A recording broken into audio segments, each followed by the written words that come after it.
at the U Sports National Swimming Championships, including a gold in 2015 in 100-meter back. So you're the ideal person to ask this question. What does it mean to these athletes to be at this event? Man, the U Sports National, the U Sports National Championships. It's really a special one for everybody in the varsity world. There's a whole different aura on deck, just a different intensity than any other meet you experience through age group swimming or elsewhere. I think part of that's just the camaraderie you build throughout the year with your team, having all of the other teams in the country around you all at once. It's a really special place to swim, and it's that much more heightened if you're swimming fast and going your best times. It's even more exciting when you're feeling like that. As I mentioned, Peter Carpenter is here. He is the head coach of the McGill team. You're in your 14th season, 15th year, just named for the 4th consecutive year RSEQ Coach of the Year. We were told it's imperative that we talk to you before you lose your voice. That hasn't happened yet. Not yet. Okay, good. What does it mean to you, or what does it mean to McGill to be hosting this event for the first time since, what, 1979? It's amazing. I believe that at least one of the other times it was hosted by McGill, it was in his pool as well. It's really special for me. I'm actually a resident of the city of Pointe-Claire. I was head coach at this club prior to coming to McGill, so for me to host nationals as a McGillian in my old home of Pointe-Claire is really, really special, and so far so good. The meet went really well this morning, very, very fast preliminary session, so it's really exciting. Yeah, this is your pool, and I know that the wing that we're sitting above is named after your mentor, George Gate. Maybe talk about what it all means. Oh, it's amazing. You know, it's really funny. It's a funny story for me that I was coaching here. I was involved in the setting up the design of this pool in terms of meetings in this building right over here, the recreation building. I remember, and then my first year of at McGill, this building was going up, and I was thinking to myself, what have I done? I'm going to a pool, a 25-meter pool. All of this space, but to have it named after George Gate, George gave me every opportunity that I have in this sport. I remember the day that he found me, and I was working at a summer pool. I had been a swimmer here, and it was just, it's really special to be in the George Gate pool. This place, there will be a lot of coaches on deck that got their start here as well, either as coaches or as swimmers. I can name one, Paul Midgley, 1976 Olympian, head coach of the Western team. He swam as a Pointe-Claire swimmer when he went to the Olympics, so it's really special. Interesting that you phrase it, he found me. How does that happen? What do you mean? He came up to you, you were sitting in a chair, lifeguarding, and he... No, I was actually coaching the 13 and over swim team at Cedar Park Pool, one of the outdoor pools in Pointe-Claire, and he walked up to the fence with his assistant, Gary Malcolm, and they were just standing there watching me. They were just watching me do my thing. And then they called me over to the fence at the end of the practice and said, hey, and I was 18 years old, and I've been coaching ever since. Amazing, yeah. Amazing. En termes de performance, que attendez-vous de votre équipe? J'attends des belles performances. J'attends de l'intensité. Je pense que notre équipe est en position de terminer dans les 5 premiers de chaque côté, peut-être même les 3 premiers. Ça, c'est notre but. On aimerait voir quelque chose comme ça, mais c'est sûr de faire la bataille, de se garder dans la bataille à chaque jour, et on a très très bien fait ce matin, alors j'attends une belle soirée ce soir. What separates McGill from all the other teams here? Well, I mean, aside from you. I've got a great staff. It's not just me, let's be clear. But I think that what separates us, we're really, I would think that one thing that is the most different about the McGill team is how, for lack of a better term, cosmopolitan we are. We have people from so many different nationalities, so many different provinces. We have a lot of people that are from away. You know, the statement of people being from away. So many people come into Montreal to go to McGill University, and that makes our team really unique, and I love it. It makes it special every day. So many different backgrounds, so many different flavors that people will bring to the mix, and what we get at the end of the day is a beautiful thing, and I feel so privileged to be a part of it. Peter Carpenter, head coach of the McGill swimming team. Do you have an invitation to people who are watching on CBC Gem or cbcsports.ca to come to the pool and to be here and experience? Well, I mean, they're more than welcome to try to buy tickets. I've heard it's almost sold out. So if they want to come and get here, they're going to have to try to find their tickets at the McGill website. If they go to the McGill Athletics website, they can search for tickets, and there may be a few left. And if they want to get in here, it is a hot commodity for sure. Anything you'd like to add, Brad? Yeah, Peter, I'm interested to get your perspective. So on this cohort in particular, you've got some senior athletes and in finishing their undergraduate degrees, wrapping up. You got Elizabeth Ling, you have Pablo Colin, Hazem Issa. People have really made a name for themselves as individual podium finishers at U Sports. How ready do you think they are for this last championship? And what's that moment like for you, like seeing them go through that last championship with your team? Well, it's thankfully with Liz, I'm hoping she has one more year, but certainly with Pablo, it seems like this might be his last year, and Hazem for sure. It's, you know, they're very special athletes. They're very talented athletes. I'm excited to see them have one last hurrah. You know, I want them to not be thinking about the finish line, because sometimes that finish line can be a scary, scary thing. The thought that swimming is no longer a part of their lives. I just want them to enjoy the celebration. I want them to enjoy the experience of racing, and I think that if they can, you know, embrace that challenge, I think they're going to do great. My goodness, when you were talking like that, it kind of made me feel emotional. So I can't imagine that for you as a head coach and for them as swimmers to touch the wall that last time, yeah, that's got to be... I don't want to think about it yet, Richard. Okay. So at the end of the meet, when you've lost your voice, we'll make sure we have cue cards that you can write your answers on. And, I will. And I know the opening ceremonies are scheduled to happen in 7 minutes from now. You want to be down there for that. Thank you so much for spending time with us. Thank you very much. I really appreciate it. And good luck to you and your team. Thanks. All right. So Bradley, talk about the caliber of swimmers that we're going to see here. I mean, some of them we will see in Paris in July. Very, very good chance. Multiple Olympic prospects here, some that stand out that I'll mention that you'll see racing prominently tonight. You'll see Shona Branton and you'll see Alexandre Lepage in the women's 100 breaststroke, two major prospects that'll be trying out for Paris later in May, undoubtedly, with a good chance of one or both of them making the team there. We have Gabe Master-Mateo in the men's 100 breaststroke. That is the Tokyo Olympian who went to represent Canada there. So, yeah, I'm sure he'll be trying to repeat and get a trip to Paris as well, representing Canada there. Other races that you're going to be watching or that you want viewers to pay special attention to tonight? Yeah, definitely that women's 100 breaststroke will be should be a very, very exciting matchup between Lepage and Branton, so keep your eyes on that. Men's 200 freestyle, they'll be up relatively quickly, and the women's side, to be honest, is a very tight race that there's many good swimmers in there, and it's very hard to call who's going to win that looking into it from the beginning, so I'm very excited to see who gets their hand on the wall first in those races amongst a very tight field of swimmers. When we were off air, you were saying, I can probably tell you who's going to win some of the races. Like, there are swimmers who are just that dominating.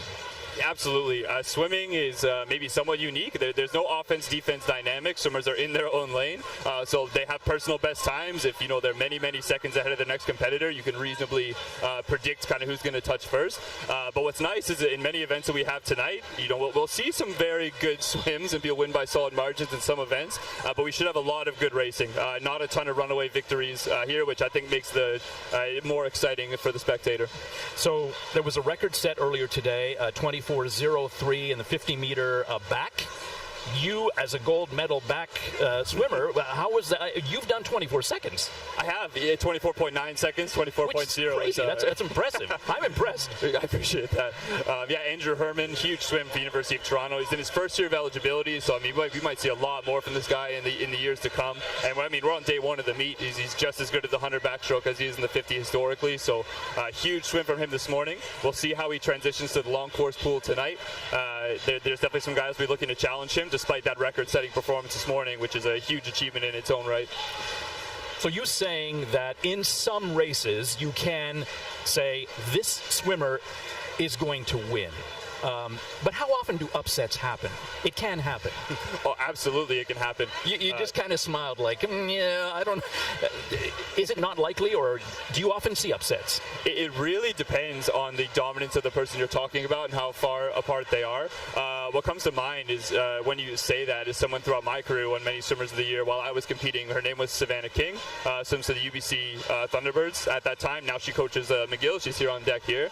But in the 800-meter freestyle, man, she would win by 30, 40 meter, kind of like so. So to bet against somebody like that going into a race, is very, very difficult to do. So there are definitely heats where, I mean, it will point them out tonight if there's just a swimmer who's kind of national team caliber, internationally competitive in that range, and that athlete you'll definitely see can be on a whole different pedigree than those in the field. But certainly, I mean, anything can happen at this meet. Those swimmers also tend to be not as rested for this competition because they tend to rest more for trials in the international competition. So sometimes the swimmers who are more prepared for this competition can sneak in and take advantage. So the relays, event 10, 11, 12 is 9 as well. It is also a medley. The relays are just event 11 and 12, you're right. Okay. We got the men's and women's 4x100 meter freestyle to finish out the night. It's always an exciting relay. So you were saying McGill is expected to do pretty good. Oh, on the women's side, I expect to be a race between Toronto and UBC in the middle of the pool. Those are also the two teams that are in a battle, a really hard to predict battle, and who's going to walk away with the team banner at the end of this championship. But yes, on the men's side, I think we'll see a quite broad race from lanes 3 to 6. UBC, McGill University, University of Calgary, and University of Toronto. All very talented teams with very stacked rosters of good 100 freestylers. And I think your home team, McGill University, definitely stands out with a chance to maybe take gold there as they did 2 years ago. In the women's 100-meter butterfly, you mentioned an interesting fact to me that a mom and her daughter are sort of specializing in the same stroke. I don't. Andrea Nugent, I think, was more in a mid-distance freestyle, though also an extra butterflyer. But so that's Sela Wist. Right. She's her top seed in the women's 100-meter butterfly. And her mom, McGill swimming alumni Andrea Nugent, is an Olympian representing Canada a bit ago, before my time in swimming. But I've heard she's here to watch, to spectate, so she's amongst us in the audience. That's super awesome that a mom competed and now her daughter's here, and wow. Yeah, her older brother also competed for McGill. He was also a very strong swimmer, Cade Wist. So it definitely seems like a family affair. Fast swimming is running through that household with a certain consistency. Yeah. How do you explain that? Can it actually swimming be passed on genetically, or the physique for swimming, or the metabolism for what are the factors that contribute to something like that? That's a great question. I mean, I get into a long conversation, which I won't onto the genetic factors or the physical factors in the body that tend to lend itself to better swimming. What I like about swimming is it's maybe slightly selective for taller individuals, but you can definitely still succeed if you're a little below average height. It's all about that kind of strength to weight ratio or being strong for your size. So we see people on the podium at the Olympics, from a range of being well over 6 feet tall to some people more, 5'8", 5'9", more modest heights. You can still achieve a very high level in the sport. Many people have shown. So certainly some genetic variables at play, and definitely part of those family relationships. But the sport, generally speaking, it opens itself up to many types of bodies to succeed. The opening ceremonies are scheduled to get underway in about 5 seconds. So if we are on time, and I don't see any reason why we wouldn't be, we would go to the PA announcer to hear him conduct the opening ceremonies. And as well, they're going to be giving out an award, right? Fans to That's the correct. 2024 U Sports Swimming Championships, hosted by McGill University Athletics at the Pointe-Claire Aquatic Center. I'd like to begin by acknowledging that this championship is located on land which has long served as a site of meeting and exchange amongst Indigenous peoples, including the Haudenosaunee and the Anishinaabe nations. McGill Athletics and Recreation, along with all U Sports members, honors, recognizes, and respects these nations as the traditional stewards of the lands and waters on which we meet today, and of the sport we are about to compete.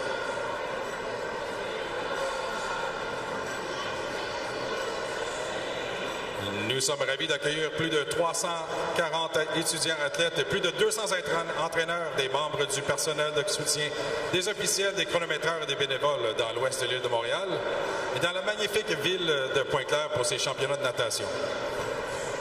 Le comité d'organisation aimerait également souligner l'excellente collaboration du personnel du centre aquatique de Pointe-Claire, en particulier Jennifer Ward et Dale McKenzie, ainsi que le soutien offert depuis plusieurs mois par la gestionnaire de compétition Sylvie Potvin, l'arbitre de compétition Carole Thomas et notre coordonnateur des officiels Simon Ruffley.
It's now my pleasure to introduce our speakers for the championship opening ceremonies.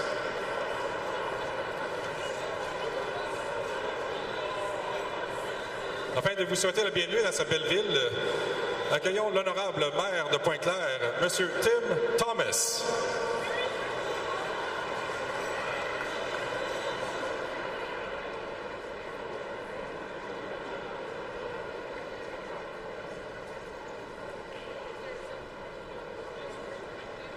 Hear me? Yeah, there we go. You guys hear me? Tout le monde? Everybody can hear me? Okay. Bonjour à toutes et tous. Je suis bien heureux d'être ici aujourd'hui pour vous accueillir. J'aimerais d'abord féliciter l'Université de McGill pour l'obtention de cet important championnat U-Sport et les remercier d'avoir choisi Pointe-Claire comme hôte de ce grand événement. Since its opening in 1967, the Pointe-Claire Aquatic Center has earned a reputation as a high-caliber facility. It's always a great pleasure and an honor for us to host and participate in major events. I have no doubt that this championship will be a boost for the swimming community and all of our athletes. On behalf of the City of Pointe-Claire, I would like to extend a warm welcome to all organizers, participants, athletes, coaches, and their families. Au nom de la ville de Pointe-Claire, j'aimerais souhaiter la plus cordiale des bienvenus à tous les organisateurs, les participants, les athlètes, entraîneurs, et leurs familles. Thank you for your attention. I hope you guys heard me. Myself and the City of Pointe-Claire would like to wish you a very exciting and happy event. Merci beaucoup. Thank you very much. Merci beaucoup, Monsieur le Maire. Welcoming everyone on behalf of the host university, the Executive Director of Athletics and Recreation, Mr. Jeffrey Phillips. Is this on? Great. So, welcome. Bienvenue. Today marks the first time since 1979 that McGill University has hosted this incredible event, and we couldn't be prouder to welcome you to our city. C'est la première fois depuis 1979 que l'Université McGill accueille cet événement incroyable et nous ne pourrions être plus fiers de vous accueillir dans notre ville.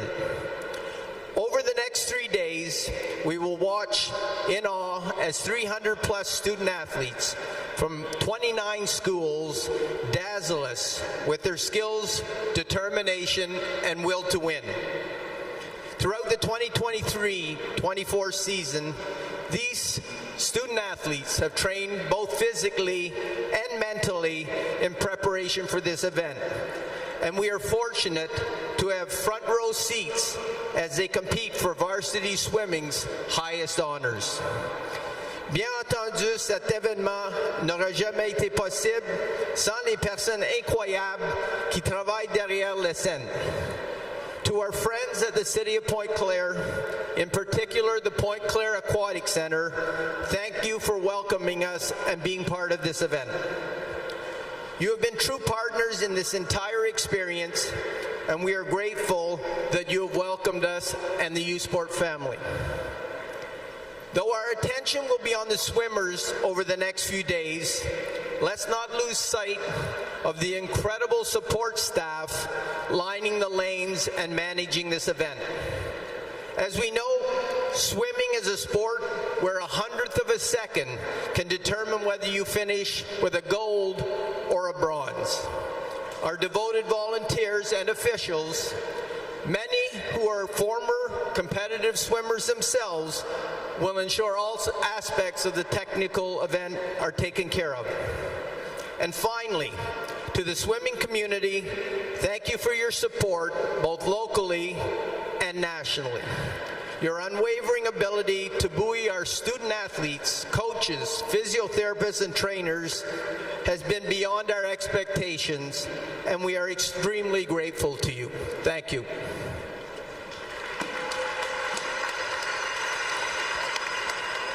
Merci beaucoup, Monsieur Phillips. Thank you, Mr. Phillips. Et puis maintenant, représentant U-Sports, Madame Tara Hutto, directrice de la conformité de l'admissibilité et elle-même ancienne championne de natation. Hello and welcome welcome everyone. Bonjour et bienvenue à tous et à tous.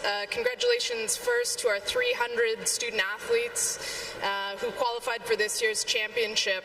Félicitations à nos 300 plus étudiantes athlètes ici cette semaine.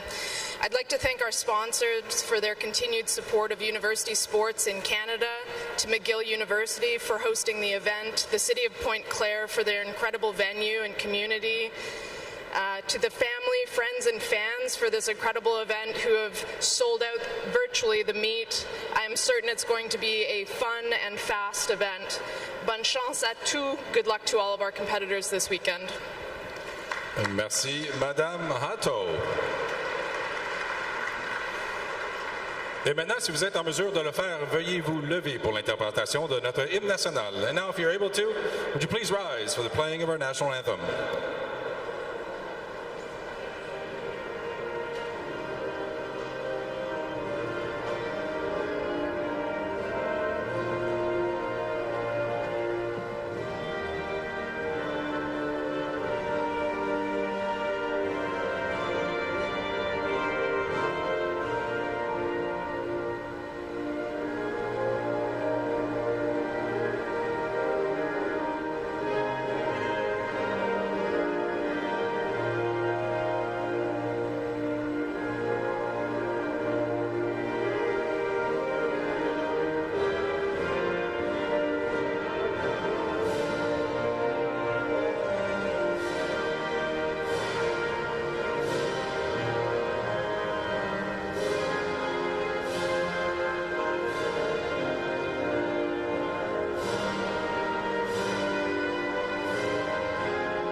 To conclude these opening ceremonies, we'd like to ask you now to turn your attention to the 3-meter board, where we'll be presenting the 2023-24 Student Athlete Community Service Award recipients. On vous demande maintenant de porter attention au plongeon de 3 mètres pour la présentation du prix de service communautaire. Presenting these awards, présentation de ces prix seront décernés par Suzanne Pollens, Acting Chief Executives, Swimming Canada. Greg Kelly, M&A for Jacques Cartier, Assemblée nationale du Québec. La présentation sera aussi faite par Francis Ménard, directeur général de Natation Québec. Le prix de service communautaire est décerné à un étudiant athlète qui se distingue par ses réalisations exceptionnelles dans la salle de classe, sur leur terrain de jeu et en tant que membre de sa communauté. The Community Service Award is presented to a student athlete who best exhibits outstanding achievements in the classroom, on the field of play, and as a member of his or her community. The first recipient from the Ontario University Association, the University of Toronto, studying human biology, Mahalia Datars.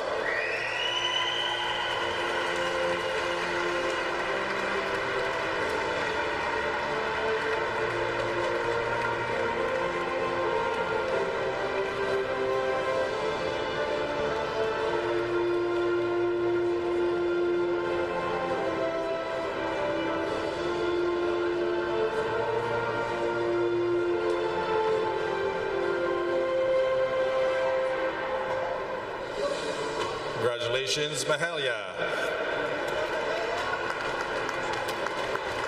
Our other recipient of the Community Service Award, récipiendaire du prix de service communautaire from the Atlantic Division from Dalhousie University, studying commerce, Noah Mascal-Gomes.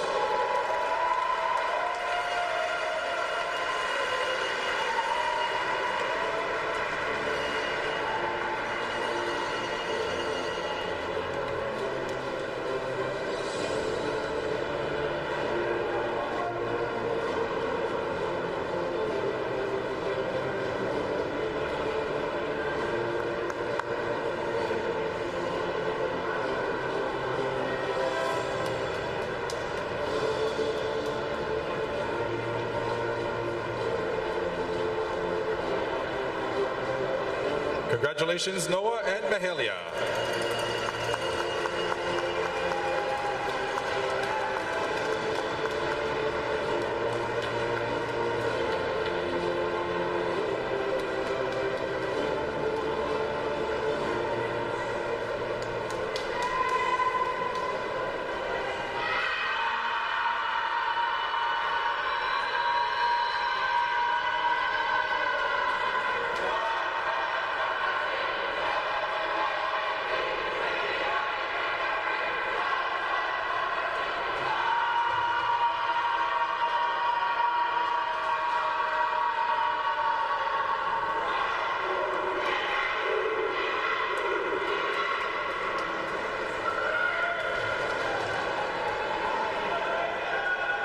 With the U Sports National Swimming Championships here at the Pointe-Claire Aquatic Center. Ici Richard Dagenet en compagnie de Bradley Crocker aux championnats nationaux de natation U-Sport. Our first event, Bradley. So starting with the C final of the women's 200-meter freestyle. Of note right away, Mahalia Datar has just won the Community Service Award up in the dive tower. Had to jog downstairs. Is still putting her cap on a few minutes before this race. So we'll see if that extra adrenaline. Somebody didn't think that through. See if the extra adrenaline helps her out here, or yeah, we'll see. Yeah. So this is the C final for the women's 200-meter freestyle. Yeah, so we have Reagan Crowell in lane 1 from Dalhousie, Merritt Anderson of University of Calgary in lane 2, Laura Willer of University of British Columbia Thunderbirds in lane 3 and lane 4, Mahalia, who just won the award, Bryn Leroy of UBC in lane 5 and lane 6, Tegan Vanderleek of the University of Toronto in lane 7, Iris Tinmouth of McGill, lane 8, Hannah Estabrooks of Western. Yeah, it should be a good final to start off our night. Note, Merritt Anderson in lane 2 has the fastest best time of this field by quite a margin. She was 2:02 long course back in 2019. So left in the C final this morning, so we'll see if she can find better form tonight. Okay, maybe explain, you said long course versus short course. Right. So this final is seeded with 8 women who are all 2:03 in the short course version of the 200-meter freestyle tonight. So the long course version are swam in the Olympic-sized 50-meter pool that we're swimming tonight. Generally, having less walls makes the times a little bit slower. So it's notable that her best time is even faster than they qualified this morning in this Olympic-sized pool. The walls make the time faster. Yes, generally the more pushes, you just get that extra burst of speed a little more often throughout the race. So do swimmers care whether it's a long course or a short course? I guess for some it's an advantage not to have the wall. Exactly. Some feel very strongly about one course or the other, depending on how much they like turns, basically, or how good they feel at that skill. So long course, the races are longer, generally a little more demanding on the body, most would tell you. It's interesting for this final session. It's kind of every race is made it slightly more difficult at night than the morning version for most people. You were also explaining that it's not just the turns, it's also the underwater kick, the dolphin kick while they're under, right? Oh, certainly. Yeah, if you're good at that, you want more her turns. It's exactly right, Richard. Yeah, the best dolphin kickers for sure will try to maximize 10 to 15 meters off each wall, and they have half the walls tonight in the long course pool. So if they like doing that, a little less opportunity tonight to utilize that weapon in their arsenal.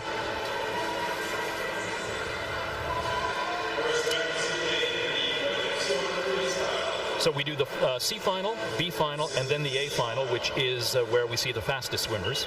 Yes. Yeah, what you're seeing right now is seeds 17 through 24. Looks like they're just about to go off the block, so I'll be quiet for the start here.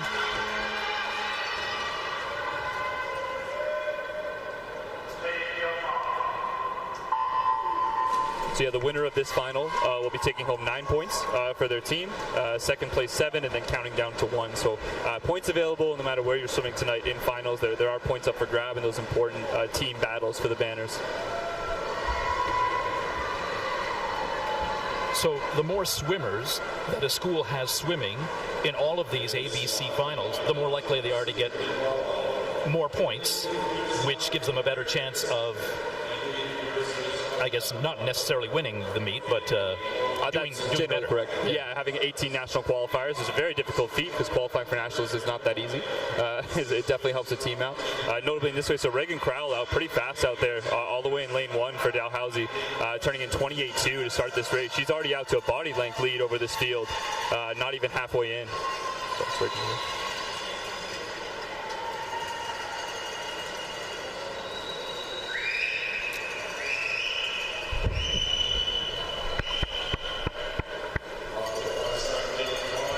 she continues to flip in front. A minute .76 is a very solid first half to this race. You see a close race in the middle of the pool there. They might start closing, might see a little bit of fatigue out there in lane 1, but for now, very tight race for second, all behind Reagan Crowell in 1 for Dalhousie.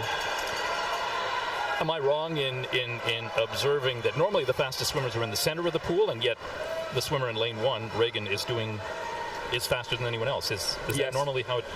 That is not that normal, but as I mentioned before, so that short course to long course transition does favor some swimmers' skill set over others. You might be seeing that in Reagan Crowell out in lane 1. She might like the long course pool a little more than the middle that you're seeing. But it does look to be tightening up a little bit as we get into the finish here. Yes, sir.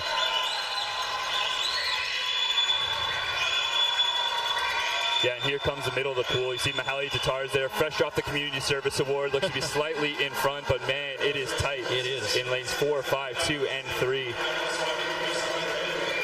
Coming to the wall now. Here we go. Slight edge to Laura Willer, and it is Laura Willer. Oh, no, it's not. It's Merritt Anderson, University of Calgary in lane 2, taking it in 2:06.89 on the wall. Winning by just 1/10 over UBC's Laura Willer. Great finish there by Merritt Anderson. Getting valuable points in the team race for University of Calgary there.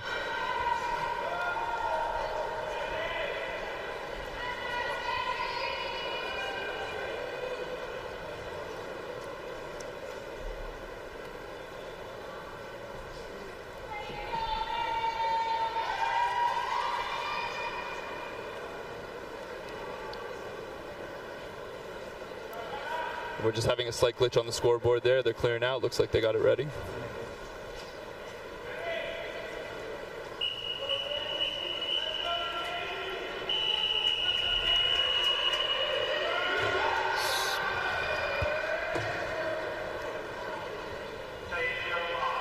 So now we're into the B final.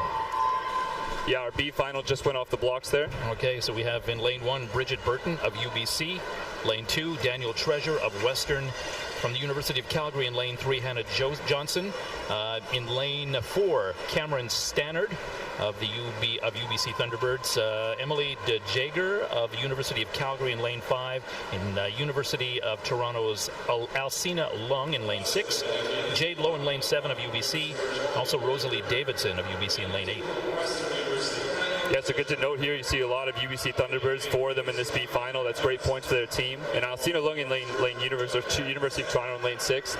Again, as I mentioned earlier, UBC and University of Toronto are likely the teams to watch to take that banner home on the women's side. So anytime they're in the pool together, the stakes are up a little bit. You really want to see who gets their hand on the wall first.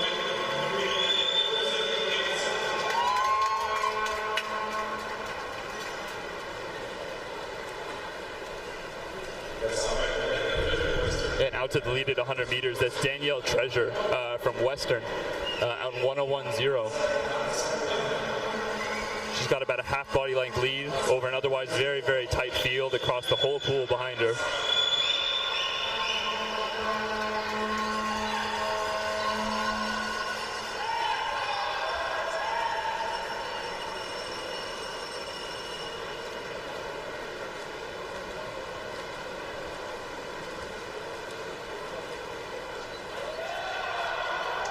And she's still looking strong. UBC's Jade Lowe moving up a little bit on her there in lane 7. Looks like she'll try to challenge here as they're into this final 50 of the women's 200-meter freestyle B final. It's going to be another tight finish. My goodness. Oh yeah, from across the pool too, lanes 2 and 7. Likely can't see each other from that far apart, but they're just racing as hard as they can to the wall, shutting their eyes and just trying to be the one that stops that clock first. Here they go. And taking the win there unofficially in lane 3 from the University of Calgary, that's Hannah Johnson in 2:06.19. Great swim there for the Dinos. Are the B and C finals generally tighter races? Because they are not necessarily the fastest swimmers, so yes, everyone's sort of more evenly matched? Generally speaking, I would say that's exactly true. Occasionally, you'll get somebody who tries to conserve too much energy in their preliminary swim as a strategy to feel pressure for the night. And then, so occasionally, you might see a couple of cases tonight, the men's 400 dry, I'll mention that when we get there, but they were trying to conserve too much energy, so they end up in a B or a C final, and sometimes their night swim can be quite dominant because they maybe should have been in the A. But for the most part, you're definitely right. B and C finals generally tend to be a little tighter. So what happens between the time they swim the preliminary in the morning to the time they come here? Are they eating? Are they resting? Are they sleeping? Are they working out? Or I think very few are working out, but like definitely getting the nutrition right away, and then a lot of napping for sure. I think a lot of swimmers will tell you between those prelims and final sessions. But any form of rest, generally speaking, just want to keep the body fresh for when you bring it back at night, and try to get a little more performance than you put forth in the morning. Because you were saying some might have saved too much, in the earlier heat. So I'm just wondering what happens in between the morning and the evening. If they've saved too much, I guess they're disappointed that they didn't make it into the yes. Yeah. But it's a night session. They prepare the same way. And we've got our athletes walking out here. So in lane 8, University of Toronto, that was Tegan McKenzie who's walked out. UBC Thunderbirds in 7. That's Brooklyn Weens.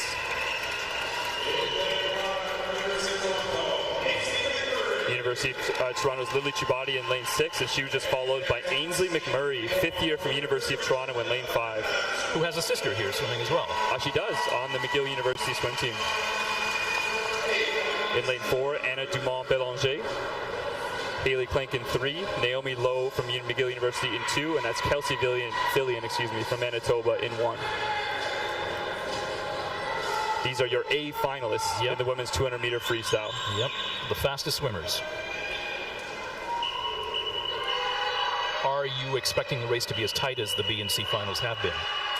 I do. I think between lanes 4 and 5 in particular, but we could see a tight race from anywhere for sure. Ainsley McMurray was last year's bronze medalist in this event, and Anna Dumont-Bélanger was last year's 4th place finisher. The gold and silver medalists are not in the field here tonight, so those are your top 2 finishers from last season of this field. So I definitely expect those 2 in lanes 4 and 5 to go at it for the win here.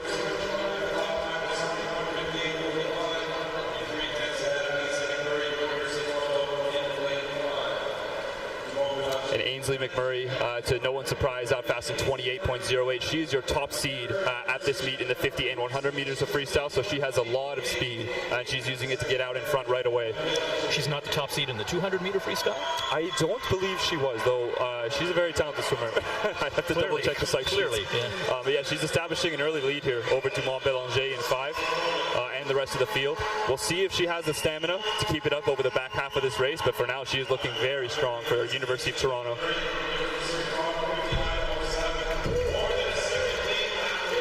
I'm sure you don't have the explanation, but how did she end up at U of T and her sister end up in McGill? They do live nearby Montreal, so Kaylin stayed closer to home than Ainsley did.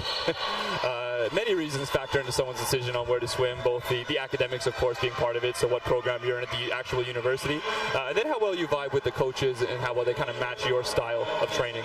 But as I say that, Ainsley Murray definitely seems like she found a good match in Toronto. She is a body length out in front of Dumont-Bélanger with just 50 meters to go. That'll be a big amount for Dumont-Bélanger to try to claw back in just 50 meters. She turns in 130.5, Dumont-Bélanger 131.9, so over a second lead there. Currently looking like bronze medal position is Haley Clank in 3, but also watch out for Brooklyn Weens in 7 and Tegan McKenzie in 8. Oh my goodness, a hard last push by Dumont-Bélanger in 4. Look at them go to the wall head-to-head. Very fatiguing, and it will be Anna Dumont-Bélanger, 2:02.35 to take the win from McMurray on the final 50. Wow. A huge swim, again, between those top 2 teams going for the title, so every touch there matters on both ends of getting the points for yourself and taking them away from your opponent. Amazing that an athlete, after doing 3 laps, still has that much in the tank that they can challenge like that and win. Yes, very impressive. Yeah, very smart pacing there from Dumont-Bélanger to take the win. 2:02, very strong time in a long course 200-meter freestyle. And notably, we should also mention the bronze medalist at the University of Toronto, Haley Clank, got her hand there to get her on the podium too in 2:04.21, also University of Toronto.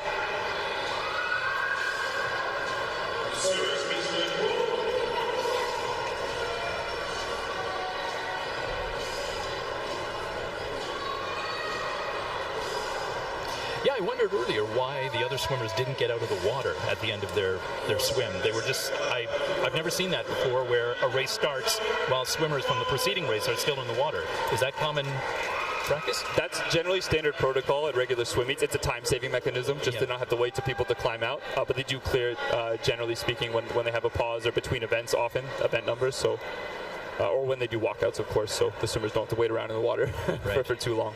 Coming up next is the second event of the night. It's the men's 200-meter freestyle, and this, I guess, is the C final. So in lane 1, we have Gibson Black of the University of Calgary. Lane 2, Maxime Lafleur from Université de Sherbrooke. Dans le couloir numéro 3, Keir Priswitt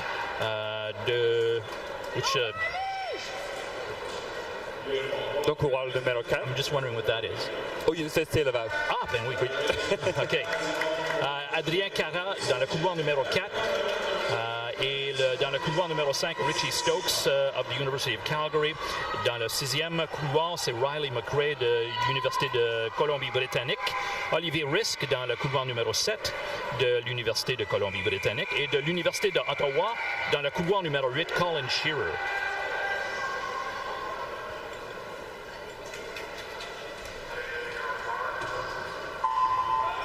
And the men are away. As you can see from their seed times, the number 1 seed, Adrien Cara, Université Laval, 1:49.43. The last seed in this race, 1:49.93. So an incredibly tight race this morning between these men, and we'll see how that stacks up in the final when we shift to long course. I expect a close one. University of Alberta.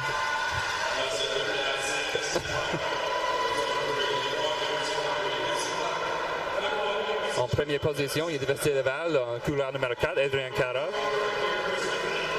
26-47. C'est toujours très serré entre les nageurs.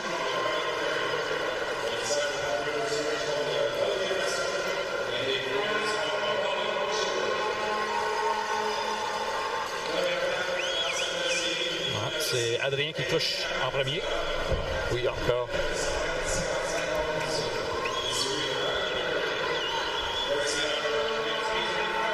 Riley McRae from UBC in lane 6 looking to chase him down. But a tight race as we expected here. Adrien Cara, Université Laval. Toujours en tête. Position. Oui. Oui.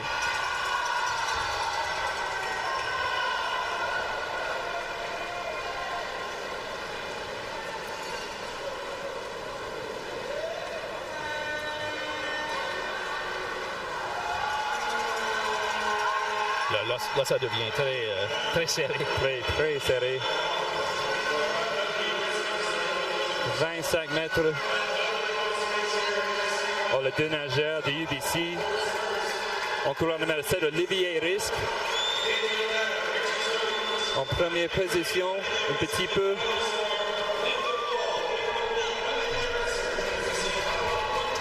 And for the win there from UBC, that is Olivier Risk in 1:53.65. Très impressionnant. A great swim for a first-year athlete. He was the Canada West Rookie of the Year this year, early at their championship, so definitely expect to see some other great swims from him this weekend. Okay, we have the B final coming up. Mats Barada of McGill in lane 1 from the University of Toronto. In lane 2, Jack Lee. In lane 3 from McGill, it's Maliki Belkalati. In lane 4 from Western, Kieran Stone. I'll just pause to let them get off the blocks there.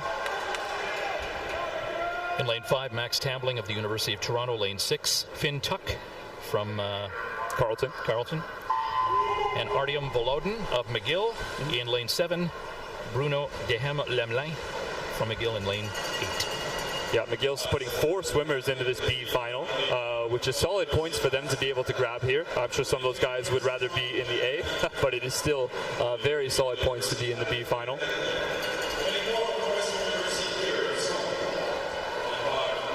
The top seed in lane 4 from Western University, 1:48.85. That's Kieran Stone.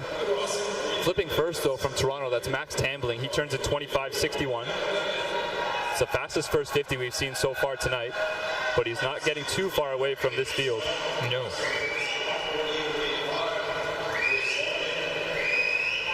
Right now, Max Tambling being pushed by his teammate, Jack Lee from University of Toronto in lane 2. It looks like Jack Lee's jumped into the slight lead. But Tambling gets his feet on the wall first, 54.40 to 54.42 at the 100-meter mark.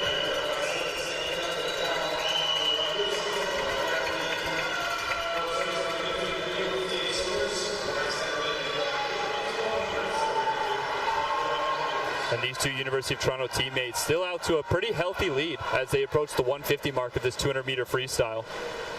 So that's lanes 2 and 5 that seem like they're, well, no, I guess lane 2 seemed to make the turn first.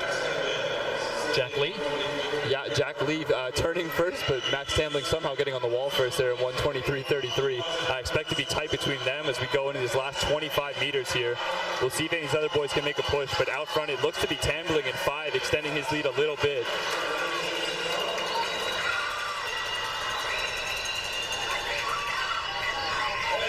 Going to be close between the two varsity swimmers. Oh, and it's a 1-2 finish. University of Toronto. Max Tambling takes the touch first there at 1:52.71, just ahead of his teammate Jack Lee, 1:52.94. Great swims, great times to come out of the B final.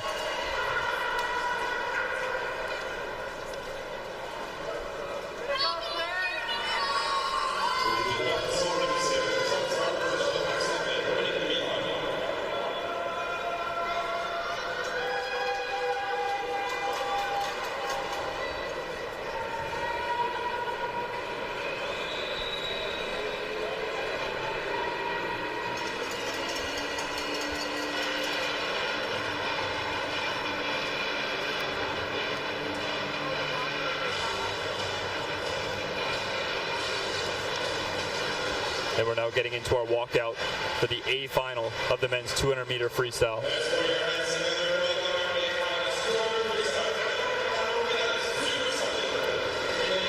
We'll start with the swimmer in lane 8. That's Elijah Agostinelli still walking out from the University of Victoria. From University of British Columbia, Liam Clausen-Honeyman. Dans le couloir 2 de McGill, Pablo Collin. Et lane 6 from University of Calgary, Nathan Burse-Lewis. Et lane 3 from University of Toronto, Bill Dongfang. In lane 5 from University of British Columbia, Jake Gaunt. And in lane 4, your top seed from the University of Calgary, Paul McKenzie. Looks like they changed their mind on the walkout order there. That was from slowest to fastest seed, which is a common way to do it as well. Great to see. So the lane assignments also changed. The lane assignments are the same. They just changed the order in which they sent them out behind the blocks. Yeah, no worries.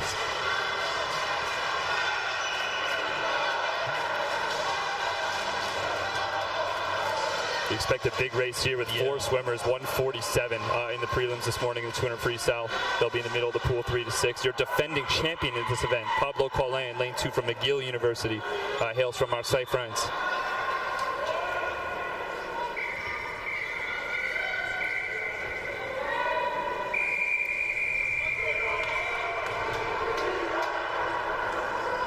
So Pablo's in lane 2. Correct.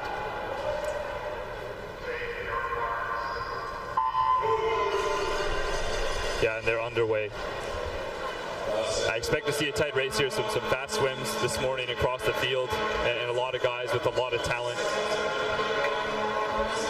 Paul McKenzie is in his 4th year, University of Calgary. Very solid best time in the morning this morning at 1:47.42 for your top seed.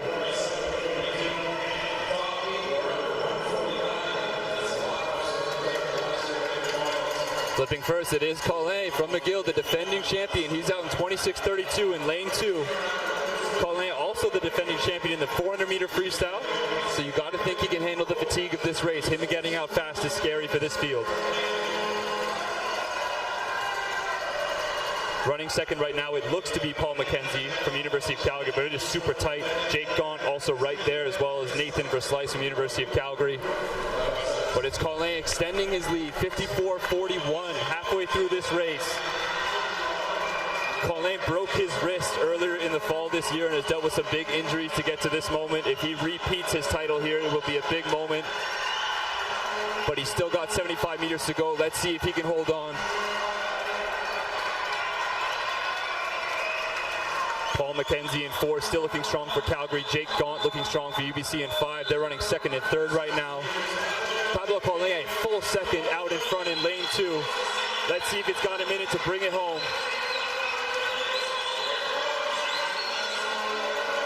His stroke is staying long. We're seeing a push in 4 from Paul McKenzie, but Collin still out in front with just 15 meters to go. looks like this will be a hometown victory. McGill University hitting the wall first. That is Pablo Conley, Wow. 151-76. And if I know one thing about Pablo Conley, he will be getting on that lane row. There he goes. Back-to-back champion in the men's 200-meter freestyle for the home team, Pablo Colin. We should know the silver medalist there, Bill Dongfang, University of Toronto, a first-year athlete, and grabbing the bronze, University of Calgary. That was Paul McKenzie in 1:53.21. Again, a very fast field.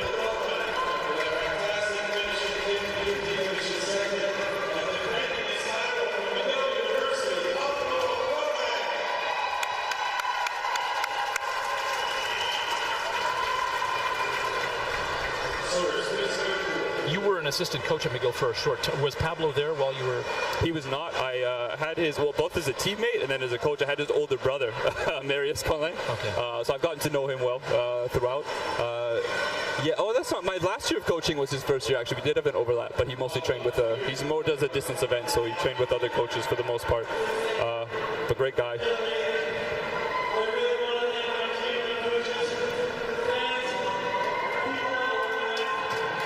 McGill, I love you guys. It's been a really, really tough year for me. 2 weeks ago, I would never have thought that this would be possible. I'm just blessed to be here. So happy. Thank you all, really. And how does it feel to be hosting the U Sport Championships this year in your home school? It's insane. Really, all the organization staff has done an amazing job. The pool is amazing. We got nice interviewers, nice speakers, video system, everything. It's really, we're blessed to be here. I think U Sports really made a good decision by giving it to McGill. Hopefully it happens again in the future. Awesome. Congratulations once again, Pablo Colin. Pablo Colin. He was just saying that 2 weeks ago he never would have dreamed this could happen. Is that because of the wrist? No, so the wrist is from the fall. He had also a complex, like a lot of pain in his ear, basically. I'm not sure if it was infection or just some kind of issue, but that affected him during the RACQ championship. He had to pull out 1 day early. So a little bit of a scare a few weeks out of this competition. So he overcame the wrist, he overcame the ear issue. Yeah, to take the win there. Wow. Huge swim. But anyway, we're on to the C final of the women's 100-meter breaststroke here. We move right through at these swim meets. We just keep going. Sure do. In lane 1, Kate Tuck from Dalhousie. Lane 2, Magali Mouton of the University of Ottawa. Isabella Mastroianni of the University of Calgary in lane 3. In lane 4, Mackenzie Wallach of the University of Calgary. Also from the Dinos, Brooklyn Pickford in lane 5. Amelia Barrault of the UBC Thunderbirds in lane 6. Lane 7, Taylor Smith of University of Victoria, and Nicole Lau in lane 8.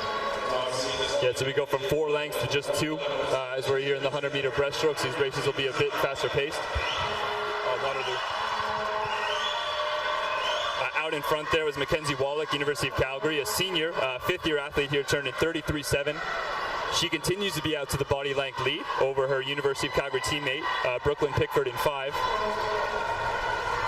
Mastroianni from Calgary also looking good in 3. The Dinos might be able to pull off the 1-2-3 finish here, but they'll have to hold on through these last 10 meters.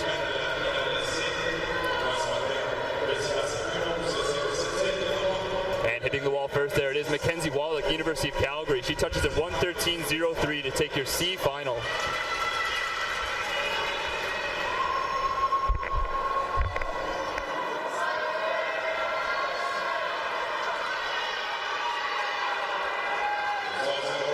Final set to go. Lane 1, you'll see Tina Guan from the University of Toronto. Lane 2, Isabella Duncan from the University of Calgary. Megan Deering in lane 3. From McMaster University. Amaris Peng, lane 4 from the University of British Columbia. Ryan Catterhagen in lane 5. Shannon Russell, lane 6 from the University of Toronto. From McGill, Marion Sinishin in lane 7. Sydney Winokur in lane 8 from the University of Toronto.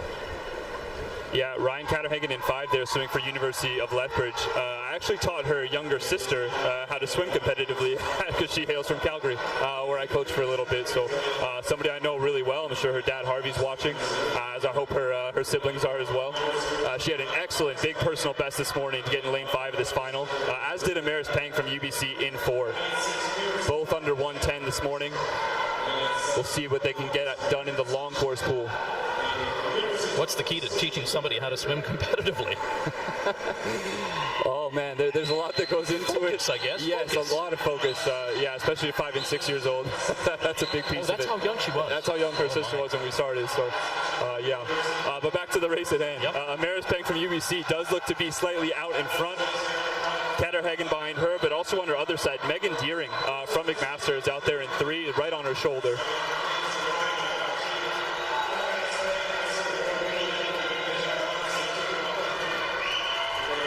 And we're under the flags. It is tight.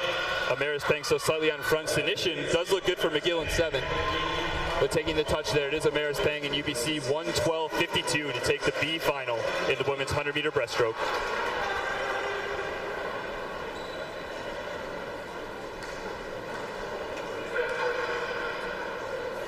So this next race you were excited about?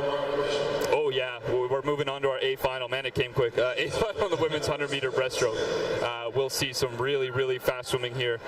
We have 2, I'm sure they would call themselves Olympic hopefuls for the Paris team here. Your 2nd and 3rd fastest 100 breaststrokers in Canada on the women's side, which is Shona Branton from Western University in 4 and Alexandre Lepage from University of Calgary in 5. Olympic hopefuls, you said? Oh yes. Wow. Yeah, generally on the women's side at least, the top 2 finishers of trials go to the Olympics.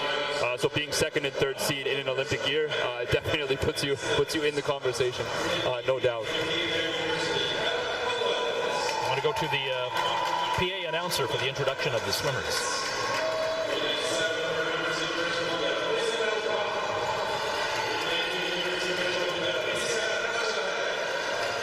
In lane 6 from McGill University, Emilia Mastromateo. In lane 3 from University of British Columbia, Eloise Allen. In lane 5 from University of Calgary, Alexandre Lepage. And in lane 4, your top seed from Western University, Shona Branton. So A finalist, 100 breast. Worth watching the U Sports record here of 106.44 set by Kelsey Wog in 2020. Both Shona Branton and Alexandre Lepage have been 106 long course before. It's a big ask to do it at this point of the season for them, but we'll see. Shona Branton has done a 106 this season already, so we'll see if she can put up another one here. Also, if you're keeping your eyes on the team race here, UBC has 4 A finalists in this women's 100-meter breaststroke. Half the spots in the final belong to UBC. That is some big points in the team battle.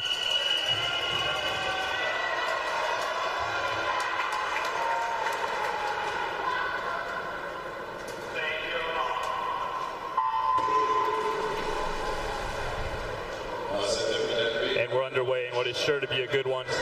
Alexandre Lepage already out to maybe a slight lead in 5. You'll see Eloise Allen from UBC in 3. She's known for a great start and turn. But in this long course pool, we'll see if she can hang with Branton and Lepage as the race gets further on. McGill's Emilia Mimi Mastromateo in lane 6, also out to a strong start there. Gabe Mastromateo's sister. That is exactly correct. Yeah, her brother is an Olympian in this event, the 100-meter breaststroke. He represented Canada at Tokyo back in 2021. And it is Lepage in the early lead there, 32-2 with Branton just a 1/10 of a second behind. And just like we thought, look in those yellow lanes as Branton and Lepage go at it. Yes. Branton out to the slight lead. There's 20 meters left to go, and they are neck and neck. Lepage answering back. This will be a tight one. The bronze looks to be Eloise Allen's right now, with V. Mastromateo just at her shoulder. But under the flags, it is too close to call. Shona Branton just edging ahead there at the end. And she will hit first in a 107.64 to take the win for Western University over Alexandre Lepage's 108.07. And taking the bronze there unofficially, it is Eloise Allen in 3 for UBC, 110.43. So definitely some very strong swimming we just saw there. Hoping on maybe their best time performances. 106 was a little rich with trials coming 2 months away. They might want to put too much focus into this meet, but still some great times. So Kelsey Waug's time is safe for now. Safe for another year, yeah, as they say. And now we'll hear from Shona Branton, deckside. Shona, congratulations, 2 years in a row. How are you feeling? Tired. I love long course, not really a short course kind of girl, so it's really happy to just get out there and finally get my stroke moving. Beautiful. And is there anything you'd like to say to your team, family, and friends watching at home?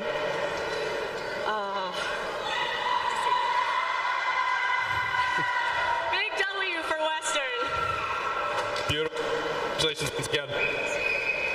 Congratulations, Shona Branton from Western University. Our next event. How hard is it to do an interview after you just get out of the pool? My goodness. When they were talking to Pablo Colin, he was struggling to get his breath, but still able to talk. Yeah, the longer the race, I'm sure the harder it is after the effort you put in. But yeah, she did an impressive job in the interview there. So now we're on to the event number 4 of the evening, men's 100-meter breaststroke. The C final, Garrett Brenzen of the University of Alberta in lane 1, Theo Groboski from Western in lane 2, Frederick Kaminga of the University of Alberta in lane 3, Stephen Moore in lane 4 from the University of Calgary from McGill, Steve Franksevich in lane 5, Ty Unruh in lane 6 from Université de Montréal. University of Manitoba. Oh, University of Manitoba. Oh, good. Saw a U and an M there and thought it was the wrong university. Ty Unruh in lane 6, Raid Kostelnik, also from the University of Manitoba, lane 7. Also from the University of Manitoba in lane 8, Carson Beggs. Yeah, quite the group of breaststrokers they have going on at University of Manitoba right now to get 3 men into this very, very competitive field this morning to get through to the C final. How do you explain that? I find it's just good training partners and a coach that definitely knows breaststroke well. Vlastimil out there is a great coach for breaststroke, in addition to the other strokes, I'm sure, but particularly reputed for knowing about breaststroke. It is McGill's Steve Franskevich out the early lead. He loves long course breaststroke, had a best time this morning, 101.93, and he really looks to be well out in front of this field with just 5 meters to go. And it will be Franskevich, 104.35, taking the win there in lane 5 for McGill.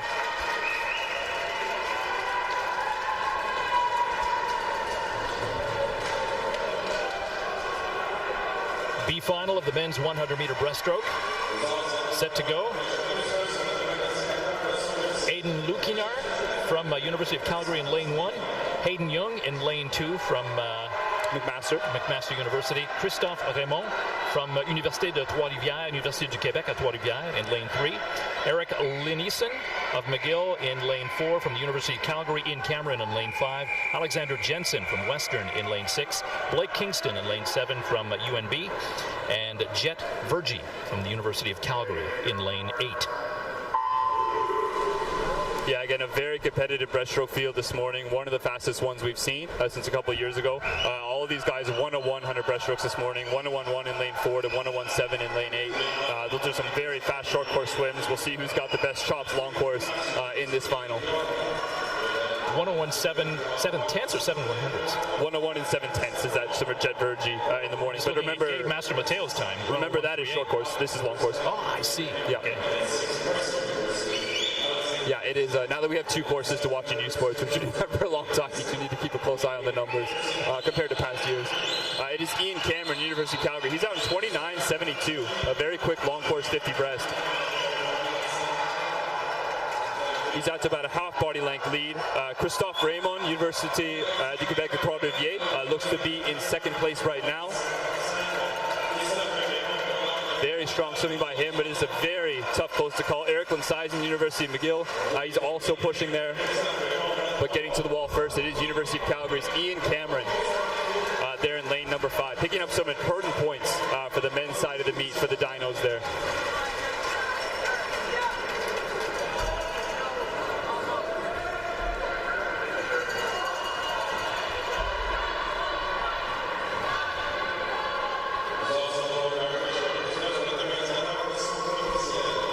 And now we'll cut to the live PA to announce the names for the walkout here for the men's A final in the 100-meter breaststroke.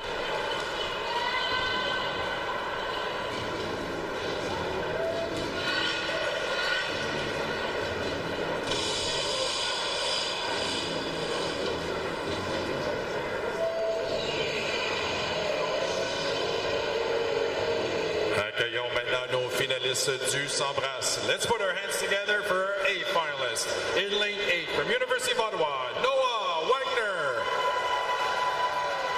Dans le couloir 1 d'Université Laval, Marcus Sainton. In lane 7 from McMaster University, Cameron Johnson. In lane 2 from University of Toronto, Graham Aylward. In lane 6, University of British Columbia, Etienne Hemion. In lane 3 from University of Lethbridge, Tristan Bennett. In lane 5, University of Ottawa, Hugo Lebel. And your top seed in lane 4 from University of Toronto, Gabe Mastromateo. 8 finalists, 100 breaststroke.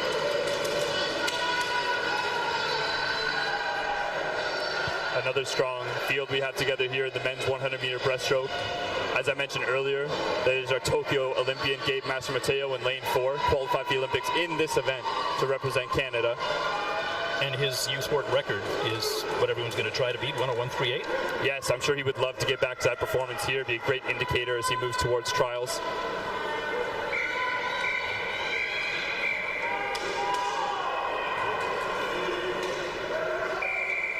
But the building drops silent as we wait for the start here.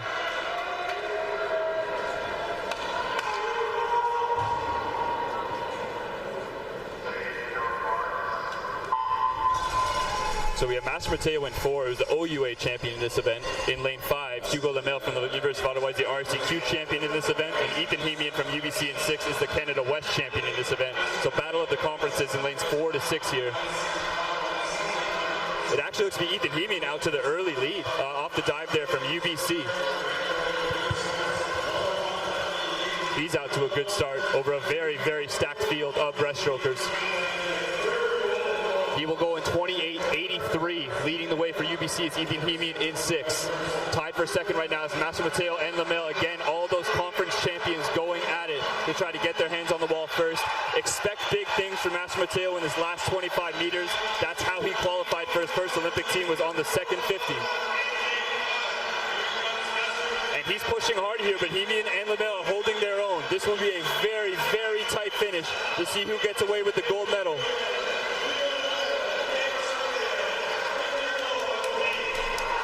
And getting hand on the wall first, University of Ottawa, Hugo Lemel in lane 5. He touches in 102.82, 1/10 ahead of Mastromateo for the silver in lane 4. My goodness. Touching the wall there in third, University of Toronto teammate Graham Aylward. 5th-year senior athlete, University of Toronto, getting on the podium there. 102.92. Great swim. So important to time your stroke to hit the wall at the right time, eh? Oh yeah, in the breaststroke in particular, you have to touch the wall with both hands at the end of that race, so to have the focus but also the urgency to get your hand on the wall fast is something these guys definitely train a lot in practice, I'm sure.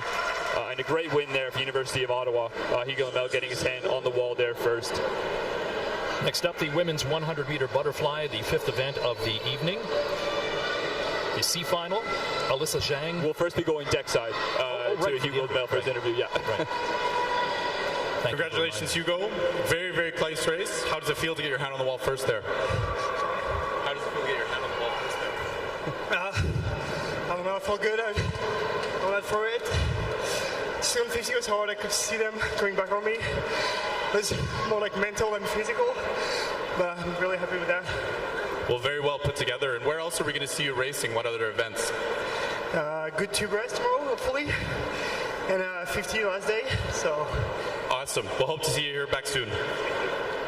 Félicitations à Hugo Lemel qui a remporté le 100 mètres brasse.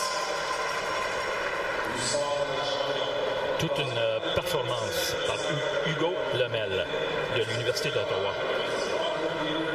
Now the C final for the women's 100-meter butterfly. Alyssa Zhang of Waterloo in lane 1. Emily de Chazal of McGill in lane 2. McLaren Burwell from McGill in lane 3. Alexandra Bertram from the University of Guelph. 4. University of Guelph, yes. Caitlin Schroeder from the University of Toronto in lane 5. Una Borgnevic from the University of British Columbia in lane 6. Claire McLeod in lane 7. Abigail McKinley of Ottawa in lane 8.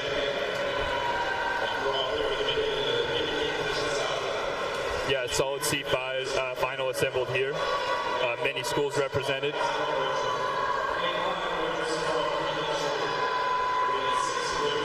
Out to the early lead, it might be Una Borchgrevink from UBC in 6.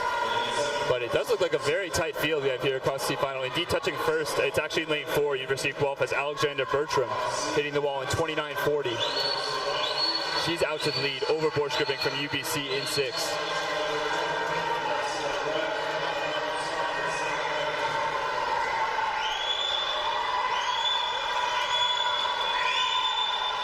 And it really is very difficult to call this one. Alexander Bertram from Guelph out to the slight lead there in 4, but it is so tight across the pool.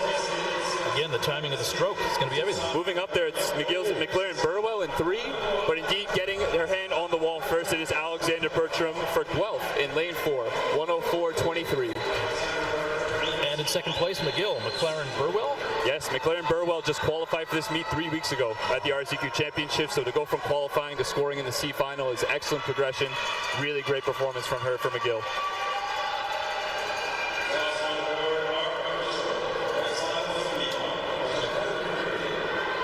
B final coming up now for the 100-meter butterfly for women. Gabriela Casasanta of Western in lane 1. Carolyn Carruthers in lane 2 from the University of Toronto. From McMaster, Michelle Wang in lane 3. Kaylin McMurray of McGill in lane 4. Haley French from the University of Calgary in lane 5. Michaela Blake from McMaster in lane 6. Kelsey Filion from University of Manitoba, lane 7. Sarah Corson in lane 8 from the University of Calgary. Yeah, another very tight field. Kaylin McMurray, your top seed from McGill University in 102.07 this morning. And then your last seed in this race, Sarah Corson, University of Calgary, is 102.67. So not at all far behind. Again, a race that could belong to anybody willing to go out hard in this B final of the women's 100-meter butterfly. Out to the early lead, it's University of Calgary's Haley French, turning in 29.01 ahead of McMurray in 2. A solid third 25 there for Kaylin McMurray moving up. You saw her sister Ainsley McMurray fade a little bit in the 200 free to finish with a silver medal earlier this session. We'll see if Kaylin McMurray can redeem her a little bit and take the finish at the end of this 100-meter butterfly. She's looking good now, though Haley French is holding her own in 5.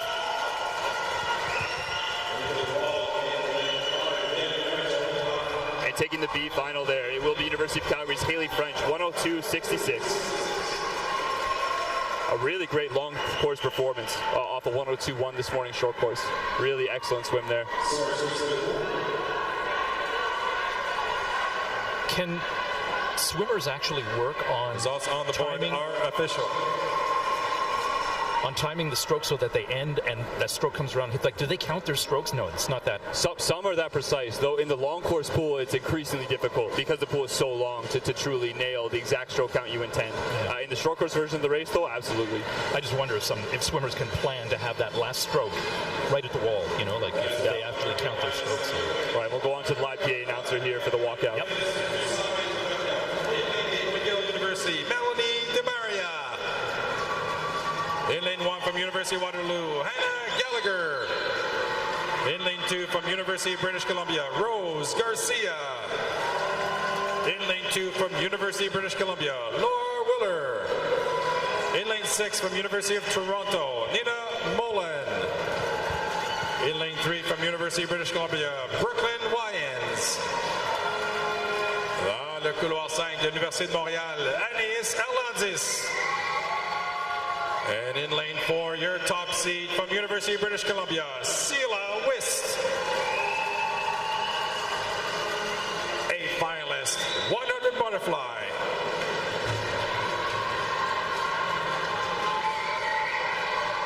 Wow, what a time. The record, 58.55? Yes. Catherine Savard. By the Québécoise, Catherine Savard. Yes, and she is still swimming, going on to potentially her 4th Olympic team that she's trying out for in Paris. Yeah, she had a great career in Université de Montréal. And we're underway here in what's definitely going to be an exciting A final in the women's 100-meter butterfly. Again, worth pointing out for the team race, UBC put 4 swimmers into the A final here once again.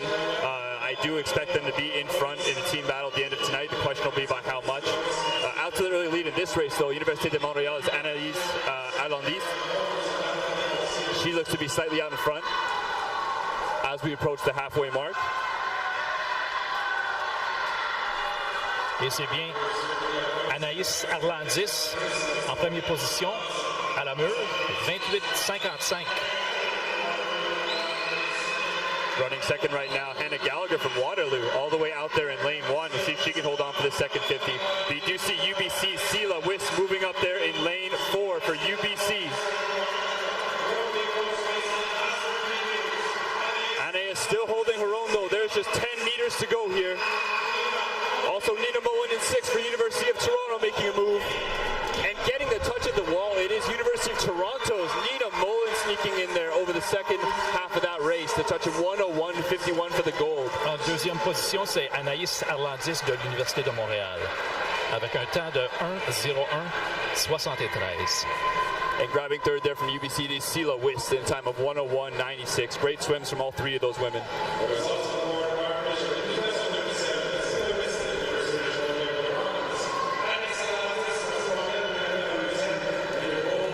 Some really strong swimming there, and again, important points. Good for University of Toronto to grab the win there to maximize their points in that final. But UBC having 4 women to aggregate points there is definitely big for their banner aspirations. Now we'll go poolside for the interview with Hannah Gallagher. Interview with Nina Mullen. Nina, congratulations. What's going through your mind right now after such a close race like that? I just thought before my race, right when I hit at one point, just head down all the way. I don't care if I'm in so much pain, just keep going. And my stroke was super sloppy at the end, but I'm just happy I got to the wall first. Well, congratulations, and a big team here supporting you. Is there anything you'd like to say to them? Let's go Blues! Congratulations once again. Congratulations, Nina. 6, the men's 100. Great win there for second year Nina Mullen, University of Toronto. Men's 100-meter butterfly coming up next. The C final. Robin Domingo of McGill in lane 1. Aiden Harris of the University of Toronto in lane 2. Luke Stewart Binder from Western in lane 3. Jack Cameron in lane 4 from UBC. From the University of Victoria in lane 5. Matthew McDonald. Judson Nickerson in lane 6 from the University of Ottawa. UBC's Riley McRae in lane 7. And de l'Université de Laval, c'est Brandon Lacroix dans la couloir numéro 8. Ils sont partis. And these boys are off the blocks in the C final here. Out to the early lead, it looks to be Matthew McDonald, University of Victoria, through 25 meters. We're seeing lane 3, 4, and 5 all out strong here. Jack Cameron from UBC in 4. Luke Stewart Binder from Western University in 3.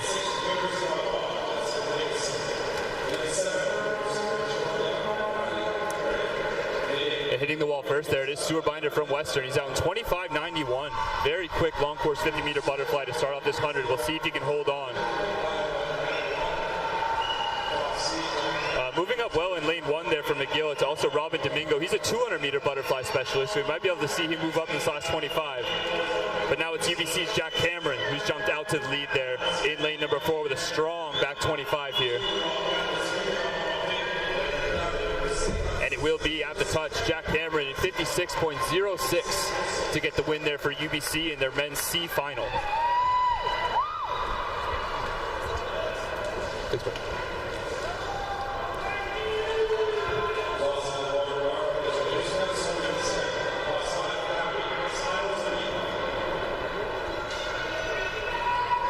B final coming up. Men's 100-meter butterfly. Ricardo Camuso of McGill in lane 1. Lucas Wormald from Waterloo in lane 2.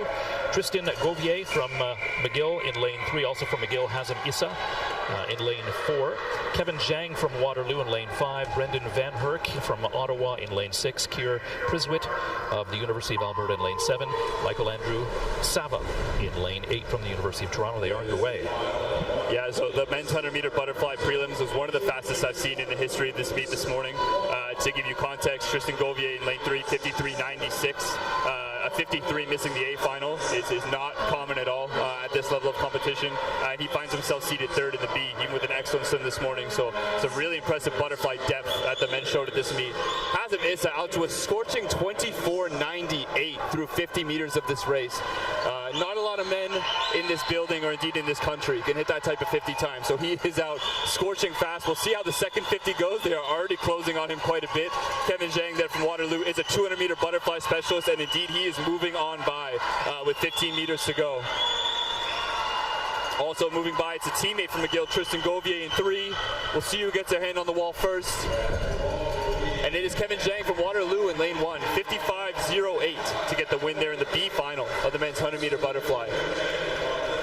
Tristan Govier of McGill in second. Just 600ths behind. Hazem Issa of McGill in third at 57.32.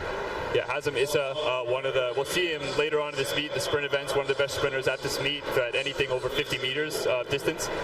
In what stroke? Mostly freestyle and a butterfly specialist, but mostly 50 meters, the key part for him. But the 100 fly, that's a very solid swim to start this meet off, and we'll see where he takes that as he moves into his more specialized events later in the meet. And we'll go to the pool announcer for the introductions of the swimmers for the A final.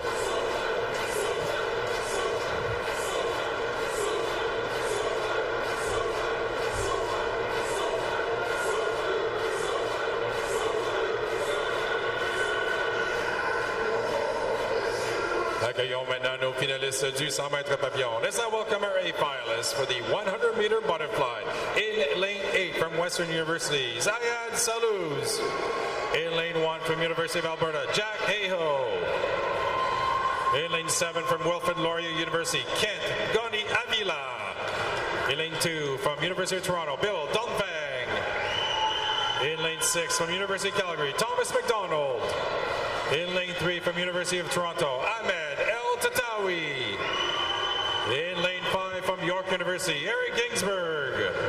And in lane 4, your top seed from this morning from University of British Columbia, Siu Lun Ho. A final 100 fly.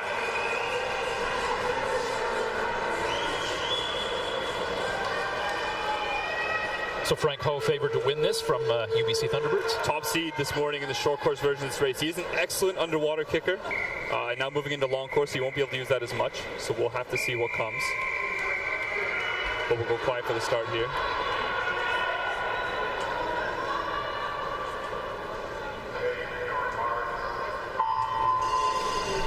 Yeah, worth noting, 7 schools represented in these 8 lanes of this final. So we see a lot of swimmers from a lot of different parts of Canada represented here in this race. Only University of Toronto putting in 2, with Bill Dongfang in 2 and Ahmed El Tatawi in 3. Yeah, Frank Ho from UBC in 4 was your top seed. Excellent start to the race. As he approaches the 50 meters here, he does look to be slightly out in front. No, at the wall will be Eric Ginsberg from York University, turning in 25.18 to take a lead there. Ahmed El Tatawi just behind him, 25.23. Franco running third. And with 25 meters to go, it is anybody's race in the middle of the pool. Thomas McDonald, University of Calgary, also moving up there in 6. All the way out in lane 1, Jack Hayhoe, University of Alberta, could be level here. Really going to go down to the touch. And getting on his hands on the wall first in lane 2, Bill Dongfang, the rookie from University of Toronto. A 1-2 finish with his teammate, Ahmed El Tatawi, in 3 for University of Toronto. 54.48 for Bill Dongfang in first place. Big swim. 54.64 for his teammate, Ahmed El Tatawi. And taking the bronze there, it is University of Calgary's Thomas McDonald in 54.67. A great swim for the Dinos to round out that podium.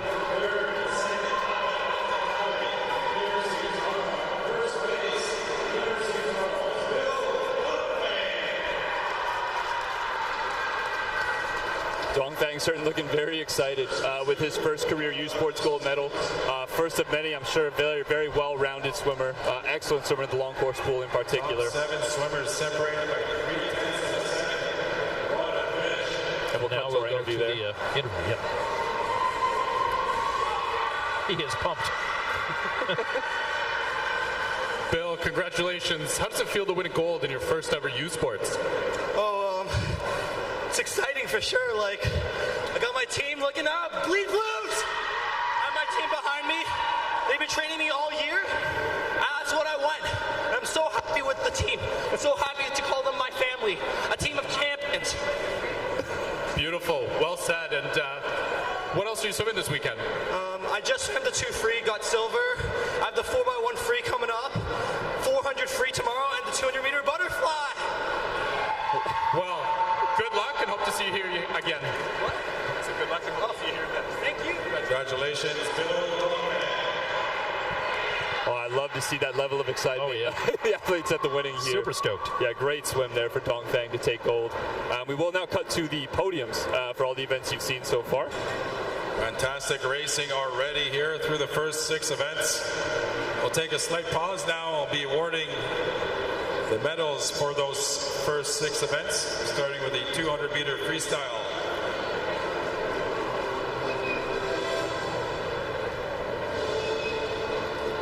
I'll draw your attention to the shallow end of the pool for the medal ceremonies.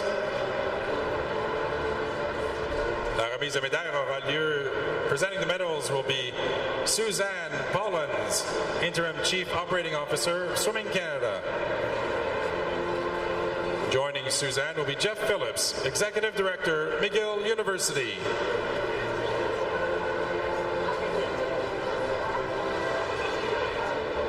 For our first event, the women's 200-meter freestyle, the bronze medalist, la médaille de bronze, University of Toronto, Haley Klink.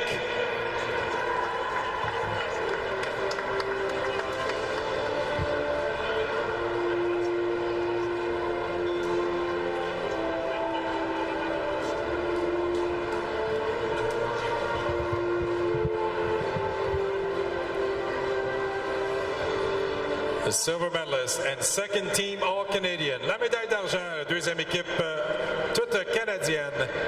University of Toronto, Ainsley McMurray.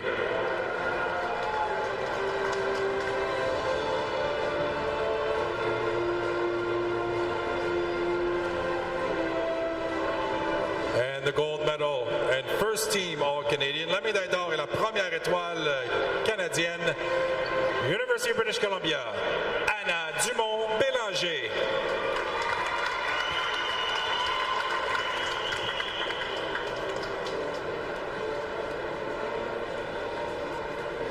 Congratulations to our medalists. Félicitations à nos médaillés.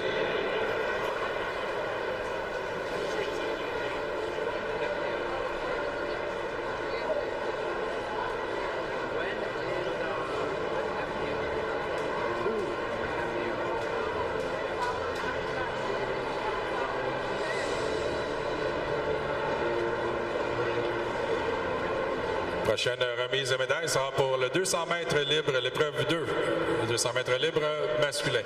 Our next event is the men's 200-meter freestyle. The bronze medalist, la médaille de bronze, University of Calgary, Paul McKenzie.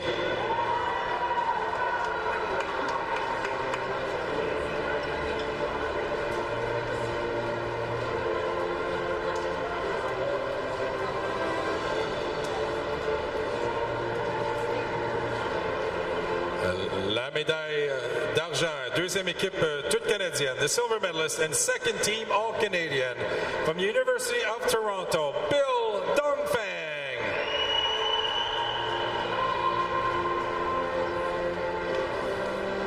And your gold medalist and first team All-Canadian. La médaille d'or, la première équipe étoile canadienne de McGill University, Pablo Collin.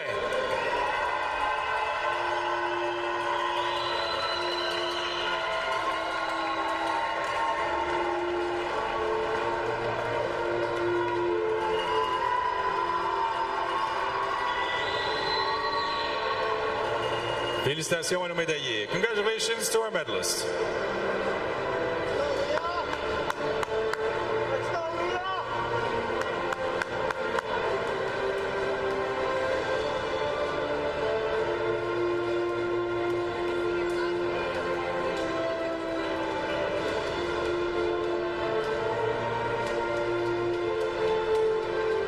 Next event is event 3, the women's 100 breaststroke. La prochaine épreuve sera l'épreuve 3.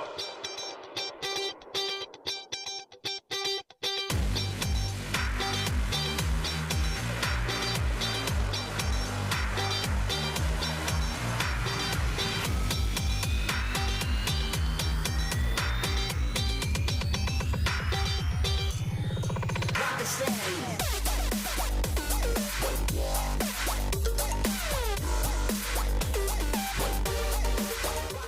toute canadienne. University of Calgary, Alexandre Lepage.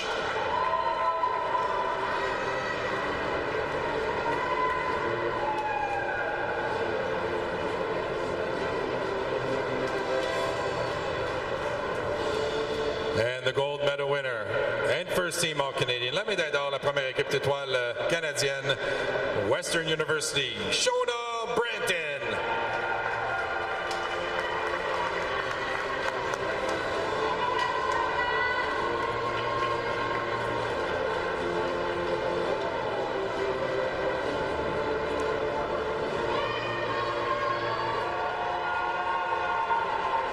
Congratulations to our medalists. Félicitations aux médaillés.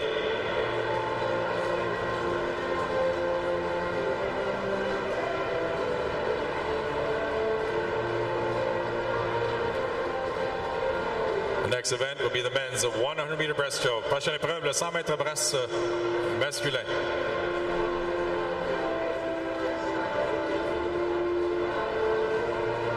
Bronze medalist, la médaille de bronze, University of Toronto, Graham Elward.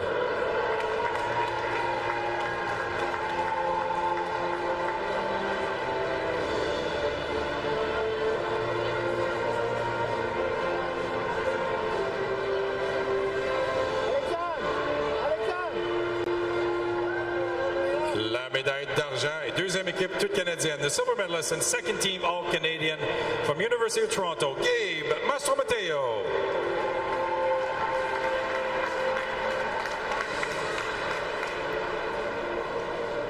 Et la médaille d'or et la première équipe étoile canadienne, the gold medalist and first team All-Canadian from University of Ottawa, Hugo Lemel.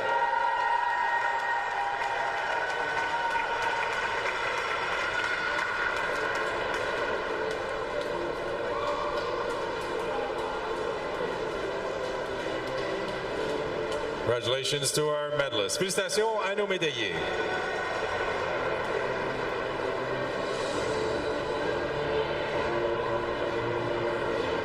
Our next event is the women's 100-meter butterfly. We'll be presenting the medals.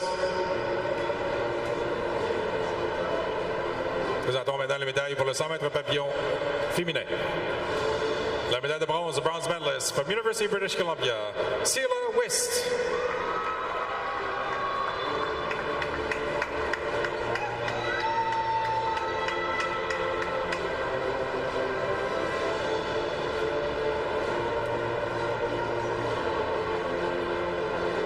La médaille d'argent et deuxième équipe toute canadienne, the silver medalist and second team All-Canadian, l'Université de Montréal, Anis Arlandis.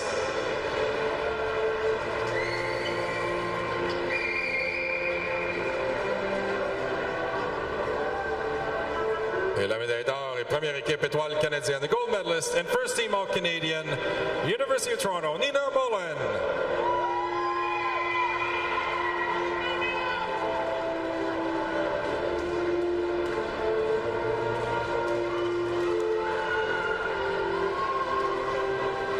Félicitations à nos médaillés. Congratulations to our medalists.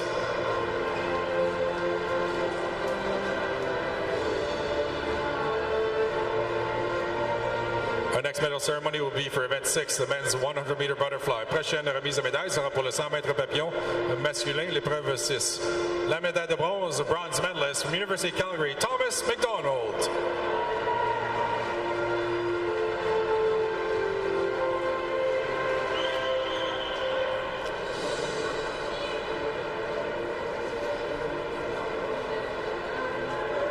La médaille d'argent, la deuxième équipe toute canadienne. Silver medalist and second team All-Canadian from University of Toronto, Ahmed El Tatawi.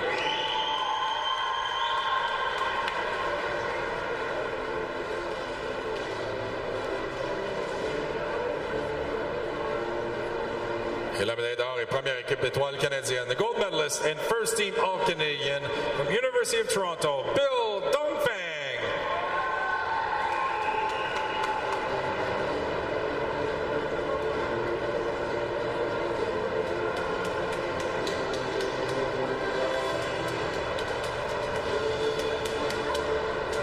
Félicitations à nos médaillés. Congratulations to our medalists.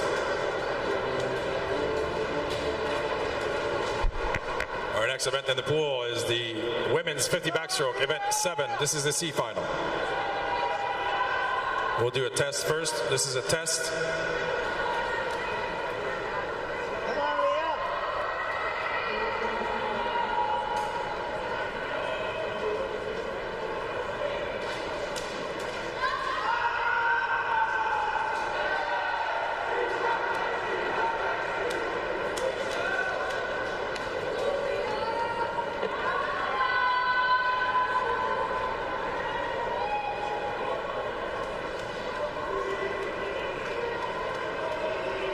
We'll be testing the electronics as we're switching sides.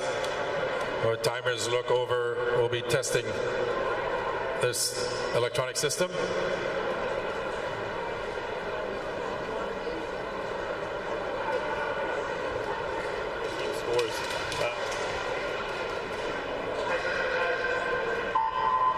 Calgary Dinos currently in third, 141.5 points. The University of Toronto is currently running second with 221.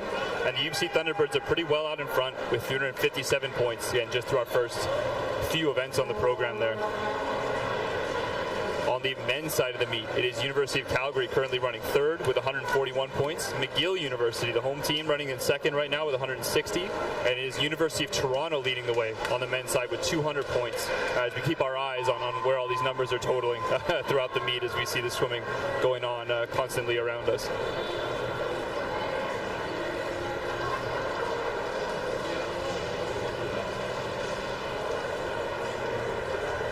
Of note here in this C final that we're about to see for the women's 50-meter backstroke, lane 2, Lauren Crisp is the defending champion in the 100-meter backstroke in this race. So I expect to see a lot of speed from her in this C final, certainly, though they were very tight this morning. 29.15 in the middle of the pool, 29.40 on the outside. So just 2/10 separating the top from the bottom seed in this race.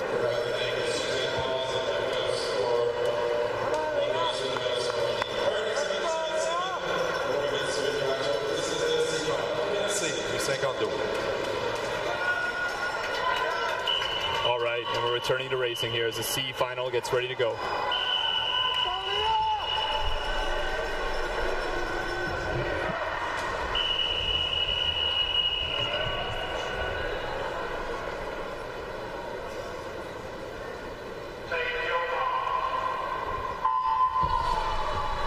And we're underway in the C final, the women's 50-meter breaststroke. Again, keep your eyes there in lane 2, Lauren Crisp, gold medalist in Victoria a year ago in the 100-meter backstroke. With the slight lead right now, it looks to be Bryn Firth from University of Alberta in lane 3. But it is a very tight race in this C final, as we expected from such close together C times from the prelims. We're under the last 5 meters of the race here under the flags. And getting her hand on the wall first, it's Sophie Rooney from Acadia University in lane 4, 30.35. Very solid swim there. B final about to get underway in the 50-meter backstroke. Delaney Lehman in lane 1, Tatum O'Connor in lane 2, Eliza Hausman in lane 3, Haley Klenk in lane 4, Lily Chubati in lane 5, Gemma Norman in lane 6, Melissa Adelman in lane 7, and Axel Kara lane 8.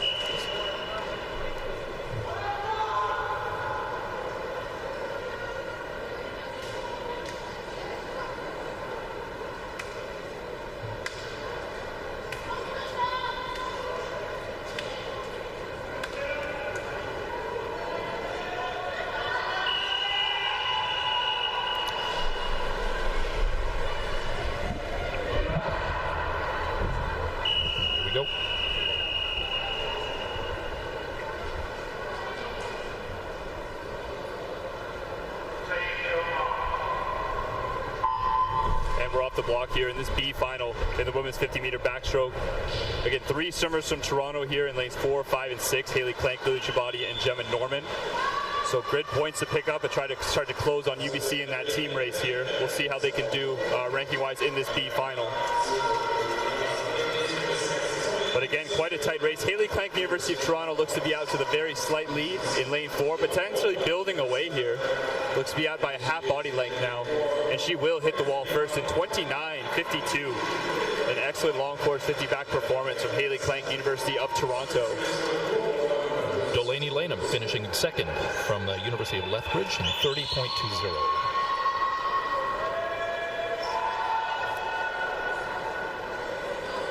All right, and now move on to the walkout for our A finalists in this women's 50-meter backstroke. We'll turn it over to the PA announcer. Accueillons maintenant nos finalistes du 52. Let's now welcome our A finalists in the 50 backstroke. In lane 8, University of Calgary, Hannah Johnson. In lane 1 from University of Toronto, Angelica Bath. In lane 7 from University of Toronto, Riley Carey. In lane 2 from University of Toronto, Caitlin Schroeder. In lane 6 from McGill University, Elizabeth Ling. In lane 3 from McGill University, Emilia Mastromateo. In lane 5 from University of British Columbia, Bridget Burton. In lane 4 from University of British Columbia, Eloise Allen. Finalist, 50 backstroke. As the women get ready there, you did hear right that Emilia Mastromateo is back in the pool for the 50-meter backstroke. Very rare to have a swimmer A final caliber at this event in both the breaststroke and backstroke specialties. So we'll see what she can do after a solid 100 breaststroke, see what she follows up in this 50-meter backstroke, swimming out of lane 3.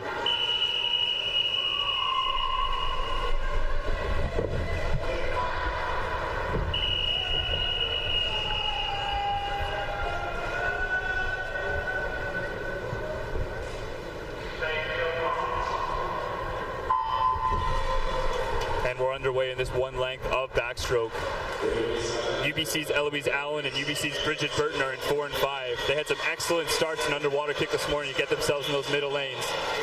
We'll see if they have the chops to stay in front in long course. So far, the answer looks like yes through 30 meters. Eloise Allen slightly out in front of her teammate Bridget Burton, but Burton does look to be moving slightly by in lane 5. Running third could be anybody. Super tight behind those two.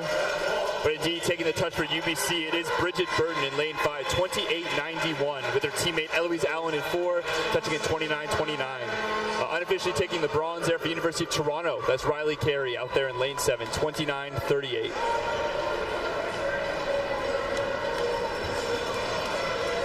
Did she swim, Eloise Allen, 27.14? In the short course prelims this morning, yes. Oh, the short course. Which is a very, very quick time in its own right.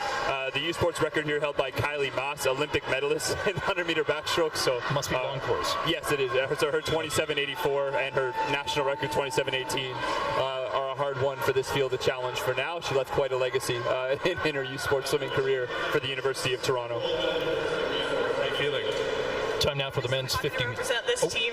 I love it so much. They mean everything to me. They're like my second family. Beautiful, really well said. And what else are you swimming this weekend? I'm swimming the 100 back and 200 back.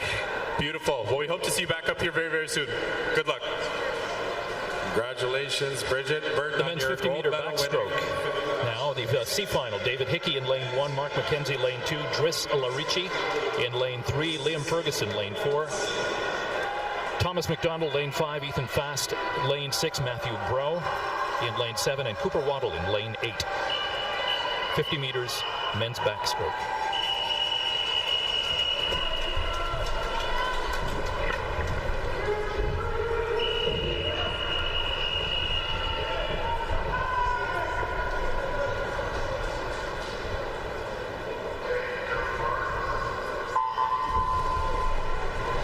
Underway here in this one length of backstroke. As the C final takes off, some very impressive underwater kick by Liam Ferguson from Dow in 4 to get out to the early lead. Really pushed that 15-meter mark, but it did look safe to my eyes, so we'll see. It was a tight one. On lane 6, Ethan Fast from Ottawa is really pushing the pace there. Moving beside him, Matthew Brough, University of Regina, staying with him. But it will be Ethan Fast, University of Ottawa, 26.97. Very solid time from the C finals there for a long course 50-meter backstroke. Et en deuxième place, Driss Larici de l'Université de Laval, 27.18. The B final, in the 50-meter backstroke, Richie Stokes, lane 1, Raymond Duong in lane 2, Kanik Bracho in lane 3, Liam Weaver in lane 4, Evan Aguiar-Winter in lane 5, Chris Antoine Boucher in lane 6, de l'Université de Sherbrooke, Misha Bragienski in lane 7, and Finn Tuck, lane 8. Keep your eye on lane 1 in this B final. Richie Stokes is a member of Team Canada in the 200-meter backstroke at the 2022 World Championships. He's representing Calgary in 1. Oh, we've got a moment of relaxation here. Always can be a tough moment in those backstroke races because the swimmers are in the water. So when they delay the start like this, there's always a good reason for it. It looks like it might be one of the backstroke wedge devices. Just what happens when there's a false start? Is the swimmer automatically disqualified? Well, good question. Yes, for the most part, yes. They don't give chances in swimming anymore, unless, of course, noise or something extra from the environment causes a start. Okay, and we are underway there in the B final, men's 50-meter backstroke. Some really strong swimmers all across that field. Out to early lead, it might be Kenneth Bradshaw from UBC in 3. Looks to be slightly out in front of Raymond Duong from Waterloo in 2. Also on the close side of the pool, Université de Sherbrooke, Charles-Antoine Boucher. Peut-être en première position, Charles-Antoine Boucher. But no, in lane 1, it will be University of Toronto's Liam Weaver taking the win in 26.65 for University of Toronto. Charles-Antoine Boucher termine en 7e place avec un temps de 27.56.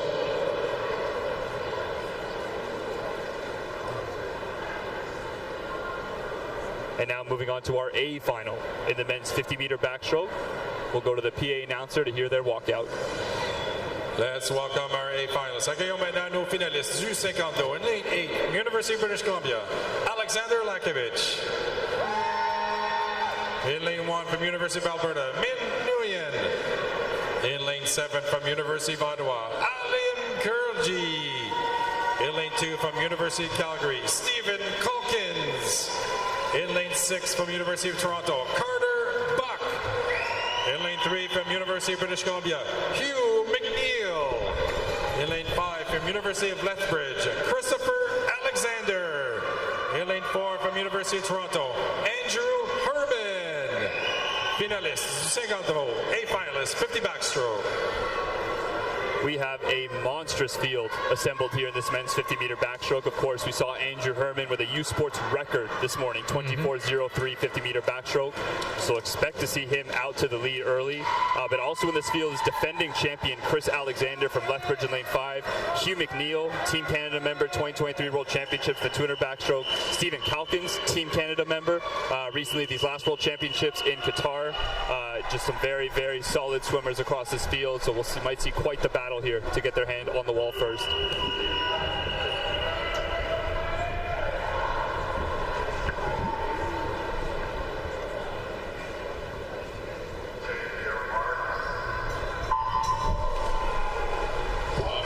And we're off to a good start here.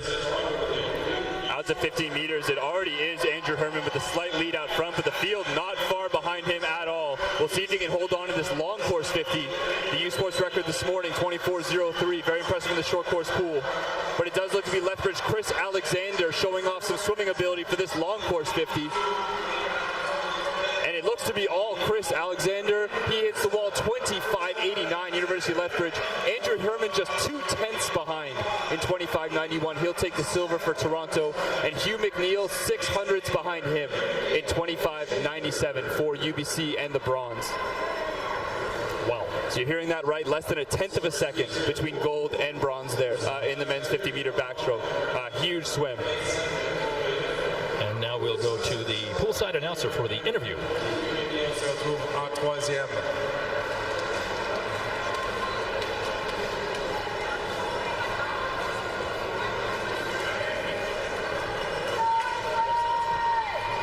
Christopher, your 5th and final U Sports. How does it feel to start the meet off with a gold medal here? It's been a long road. It's been the hardest year so far, so it's good to finally, finish on top, I guess. Absolutely. And is there anything you'd like to say to the team and family supporting you? Absolutely. My coach been here. I've been swimming with Pete since I was 14. He's made me the swimmer I am today, so I give him all the credit. Well, fantastic. Congratulations once again, Christopher. Board is official. Congratulations to Hugh McNeil finishing 3rd, Andrew Herman in 2nd, and defending his title from University of Lethbridge, Christopher Alexander. Yeah, always cool to see that back-to-back champion to do it year after year. It's never easy with the depth of fast swimming we see at U Sports. So great swim there for Chris Alexander to grab that gold for Lethbridge. 25.89 also worth noting. The U Sports record's at 25.82 held by Clément Sechy, so missed that record by just a few hundredths in that race. But of course the important thing to him is getting those points for his team, getting that gold medal around his neck, so certainly mission accomplished tonight in that A final, the 50 backstroke.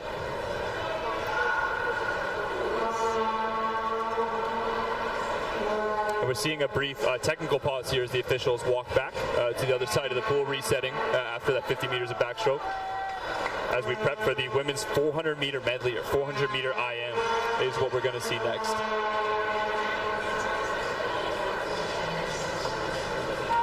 The women's 400-meter IM has become a special race in Canadian swimming after the women's 400-meter IM, I say it specifically, after Summer McIntosh broke the world record in the 400-meter IM at the last version of the Canadian Trials in Toronto with a 4:25.87.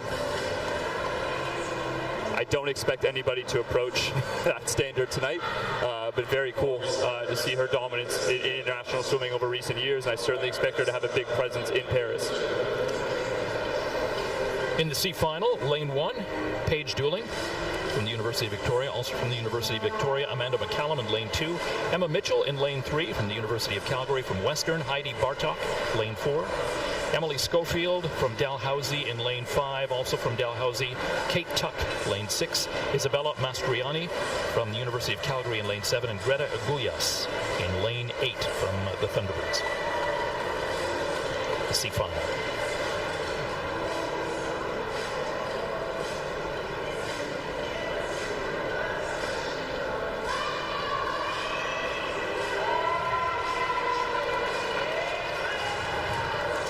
So once again, we have a field here who in the morning was relatively close together, just 3 seconds apart over a 400-meter distance from lane 4 all the way to lane 8. So I expect to see a tight race here again, though again, when we switch to long course, it can really change people's specialties. So we'll have to keep an eye out on who can stand up as having a good swimming ability and moving themselves forward in the long course version of the 400-meter IM.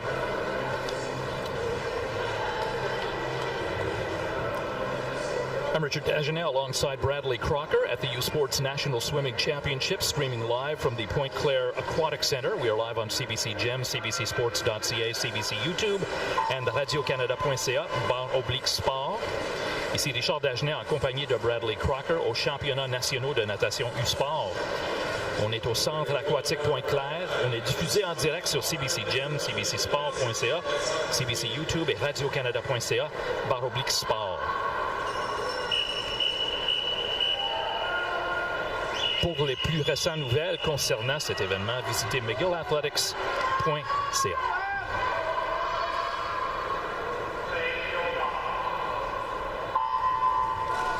And we're off the blocks in our C final of this women's 400-meter IM.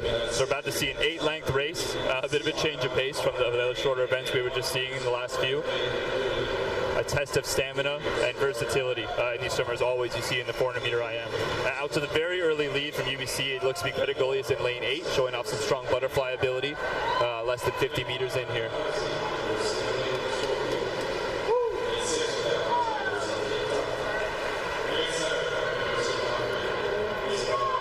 Greta Agulhas, first to make the turn.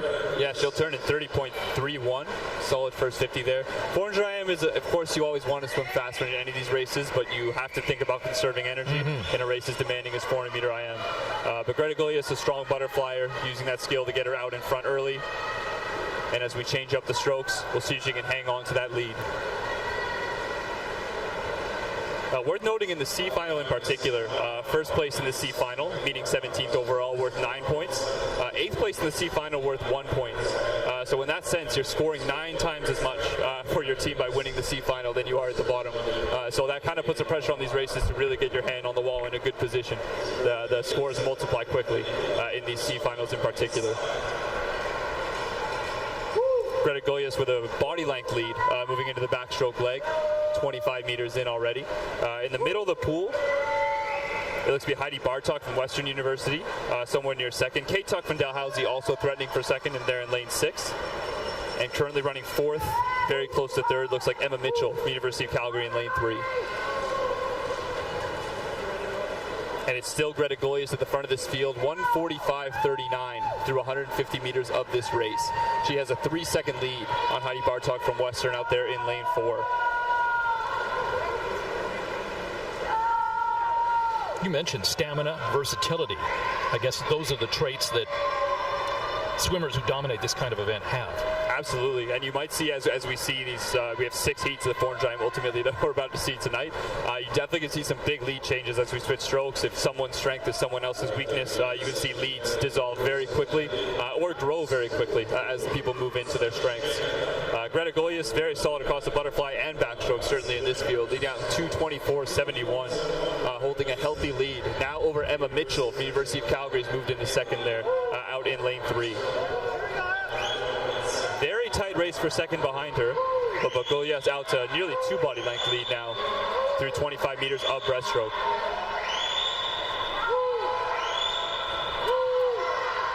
So generally speaking, all of the swimmers in this event do have a special stroke. There's never a swimmer that's kind of even across all the strokes. Most swimmers will have a specialty, certainly. Even those who will specialize in individual medley generally have the strongest stroke within the 4 that they could tell you.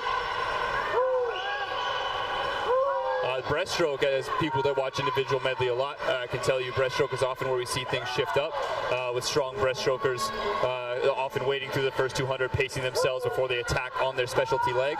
Greta Golias seemingly still very strong through the breaststroke as she continues to lead. She has no issue with the stroke, it seems. But the field, I should say, not pulling away. The field does seem to be keeping themselves that same about 2 body length lead behind. It looks like Isabella Mastroianni, strong breaststroker from Calgary, moving up in lane 7. She might be into second now, or just behind the 2 swimmers from Dalhousie, Emily Schofield and Kate Tuck in lanes 5 and 6. Again, we'll see a very tight race for second here, but Golias does seem to be out in front and in command as we turn with 100 meters to go. So I imagine this freestyle must be a real test of stamina now. I mean, everyone's going as fast as they possibly can. Absolutely. So if you've got something in the tank, now's the time to spend it. Yeah, these swimmers are likely in a decent amount of pain right now, definitely feeling the aerobic and the muscle fatigue, both all parts of their body screaming at them to stop swimming, and yet they continue for themselves and for their teams to grab points towards these team titles. Okay, well, Greta's lost a lot of ground. Greta is being closed on quite a bit, but that's Emily Schofield from Dalhousie in lane 5, closing a big part of that lead through just 50 meters of freestyle. She's pulled within 4/10 with 50 meters of freestyle to go. Oh no, Greta's fighting back. Greta is answering with some energy in her legs there. It does look like Emily Schofield's pulled slightly in front, but there is an answer from Golias, so we'll see a tight race to the wall. Just 20 meters left to go. Golias might not be done yet.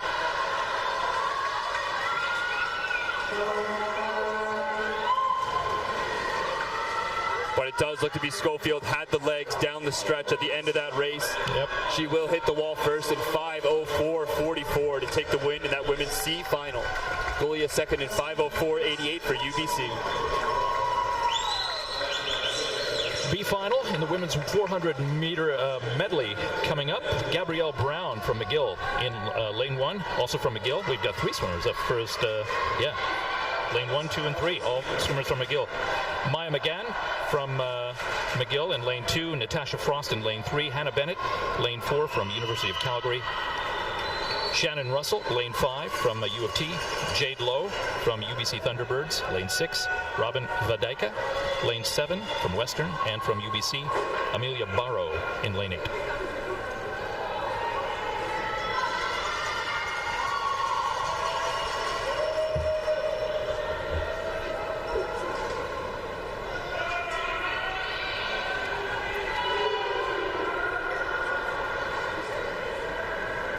The fact that there's 3 swimmers from McGill, does that indicate that McGill has more swimmers who are versatile and have a lot of stamina, or?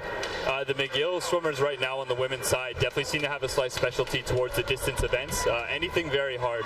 McGill swimmers seem to be excelling at of late. Anything very hard. Yes, 400 IM definitely falling in that category, as well as things like 800 freestyle, 200 butterfly.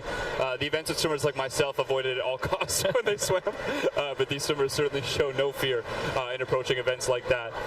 Definitely worth noting, McGill's got 3 in here, UBC 2, Calgary's got 1, Toronto's got 1. Those are the major 4 players for the team title here, so important point implications with who gets their hand on the wall first, second, third, and so on in this B final.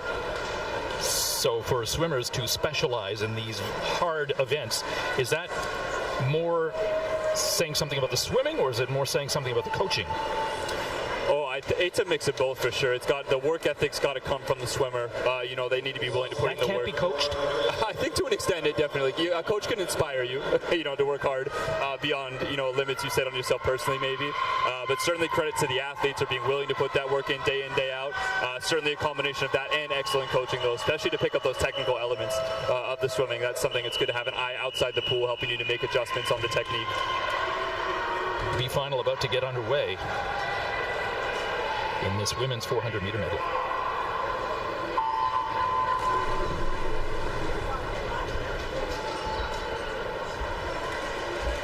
And we're off, starting with 100 meters of butterfly here. UBC's Jade Lowe, known to be a very strong 200 butterflyer there in lane 6, so expect to see her out early, leading this field.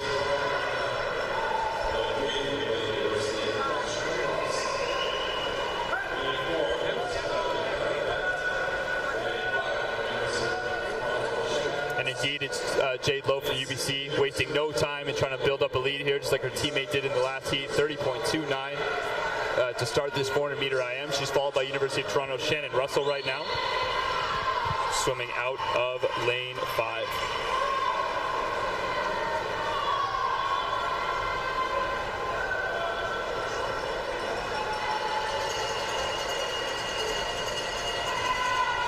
Jade Lowe with a very smooth looking butterfly out front. Doesn't seem to be costing her too much energy, but still getting her into the lead.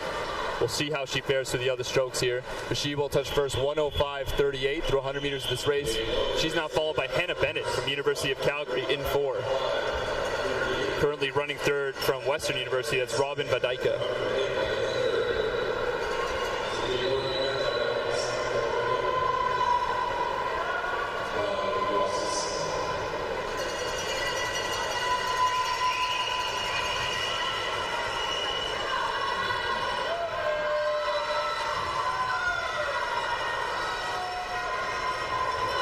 Showing some strong backstroke swimming. Hannah Bennett from University of Calgary seems to have pulled up on Jade Lowe here. They will flip effectively together. Indeed, they will tie right on. 145.71 is Hannah Bennett from University of Calgary and Jade Lowe of UBC in lanes 4 and 6 there. Currently running third, it is still Robin Vadajka from Western University in 7.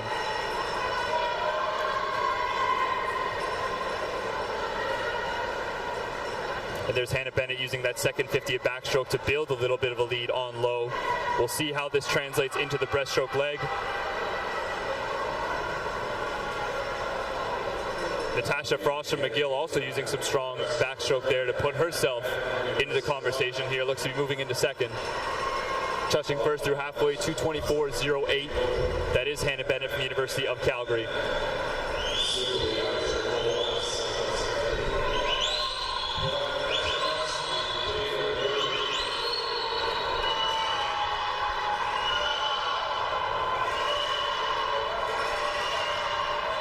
After building a lead on backstroke, Hannah Bennett does seem to be holding on to it as we're now about 30 meters into this breaststroke leg. Definitely looks like to be a strong breaststroker for University of Toronto, Shannon Russell. She's using this leg to her advantage in 5 so far, but she does have quite a bit of ground to make up. Is there a 200-meter medley? There is. We will see that event on Saturday. You never were tempted to do that, being a backstroke specialist? I've raced a lot, as most swimmers do. I raced individual medley through age group swimming. They encourage you to kind of work on all the strokes. Breaststroke and butterfly technique kind of both evaded me to an extent, so I tried my best, but not at the U Sports level. Was not able to compete in events like this. I have a lot of respect for these swimmers' versatility for sure, and to nail technique across all 4 of the strokes. Hannah Bennett, solid breaststroke there.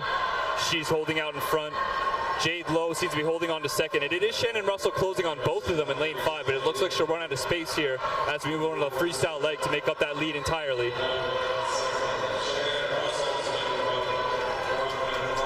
And Hannah Bennett will turn around in first. She's 3:51.55 with 100 meters of freestyle to go. UBC's Jade Lowe 2 seconds behind. She's a strong freestyler. We'll see if she can move up. Shannon Russell currently in third for Toronto.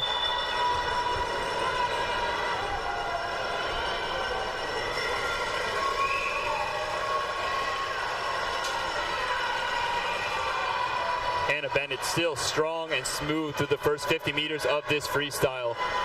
Seems to have enough energy so far, but this last 50 meters is fun. The last race, a lot of things can happen. Doesn't seem to be faltering so far. She turns with a 1.6 second lead. Yep.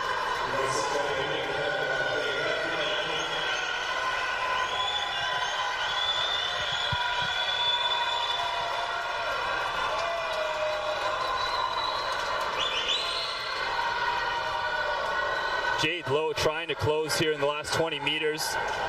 Running out of pool as Hannah Bennett is still charging towards the wall. That will be the battle for first and second here. We're coming under the flags and taking the win there in lane 4 unofficially at the University of Calgary. It's Hannah Bennett in a time of 5 minutes, .10, followed by Jade Lowe from UBC in 6. Strong swimming there in the women's B final of the 400 IM. Third place, Shannon Russell from the University of Toronto at a time of 5:03.33.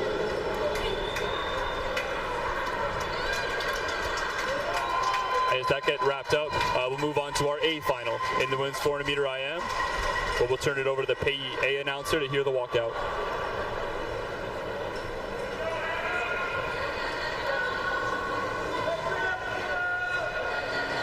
Results on the board are official. Les résultats sont officiels.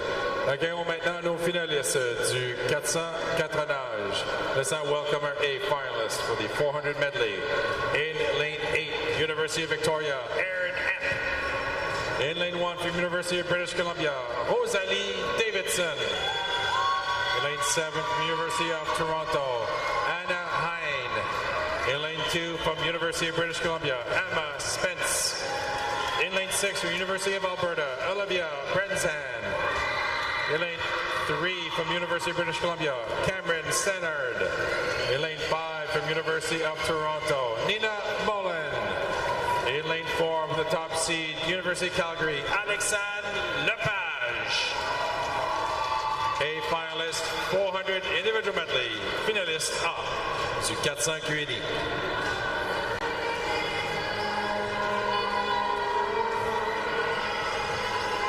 When you look at these names, do you see specialists in certain strokes? So you saw Alexandre Lepage have that close battle with Sophia Branton in the 100-meter breaststroke, so definitely a breaststroke specialist is Lepage in 4. But you can see by her being top seed in lane 4, she's quite strong across all the strokes, but expect a big breaststroke leg in lane 4 certainly to help her take control of this race.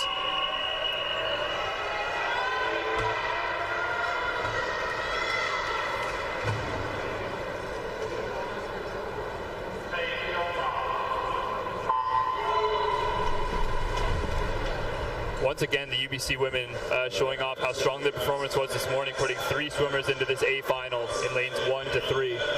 Definitely expect them to be taking a significant lead on the team rankings through day 1 of this meet. We'll see if teams like Toronto and Calgary and McGill can answer.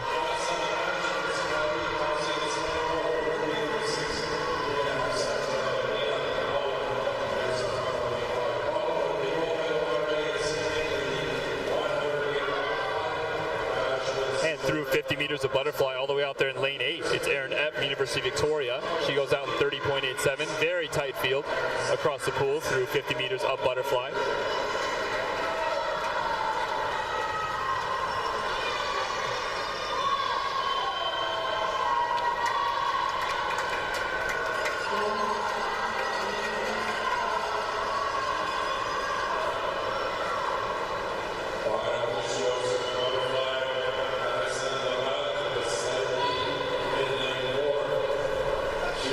Taking over the lead there, it is Lepage in lane 4 for Calgary, 107.01.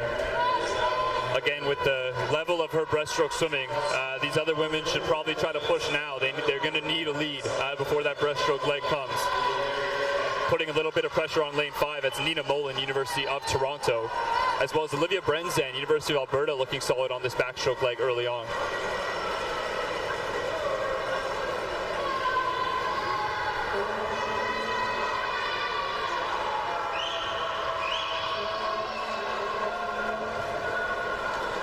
and LePage will turn first. But Brenzan definitely making up some distance there on the backstroke from University of Alberta in lane 6. LePage turns in 1:45.05, with Brenzan just a half second behind. Nina Mullen still running third there for University of Toronto in 5. How aware are other swimmers in this heat or in the A final that Alexandre Lepage is a specialist in breaststroke? They're 100% aware and they know? Oh, I would think so after being the junior world champion in that event last year. But then again, as I mentioned before, swimming has no offense or defense. Ultimately, all you can do is try to maximize your performance. But it's certainly good to be somewhat aware of people, especially around you, so you can react accordingly if you need to. That being said, Olivia Brenzan used her backstroke to get a nice lead there through the halfway mark, that 400-meter IM. But you can see through just 25 meters of breaststroke, LePage taking that lead all the way back with still 75 meters left to go. Yeah, she's definitely pulling up front. Yeah, early into this breaststroke leg, you see LePage getting away there. Nina Mullen also trying to move up for Toronto in 5, but Brenzan also looking to be solid on this breaststroke through 50 meters. So we'll see if she can hold on and factor into the podium conversation in this event. LePage in 3:01.59 with 50 meters of breaststroke left to go.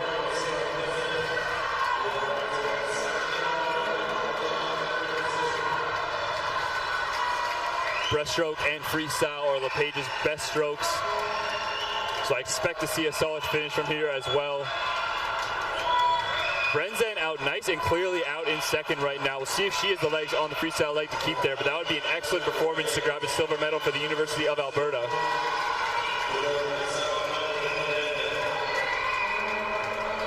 And turning first there, 3:41.94. It is LePage. She has about a 4-second lead on Brenzan there in lane 6, the University of Alberta. And currently running third, it is still Nina Mullen from Toronto. Looking to factor in as well in lane 2, that's Emma Spence from the UBC Thunderbirds out there in lane 2. Looking to challenge Mullen for the podium.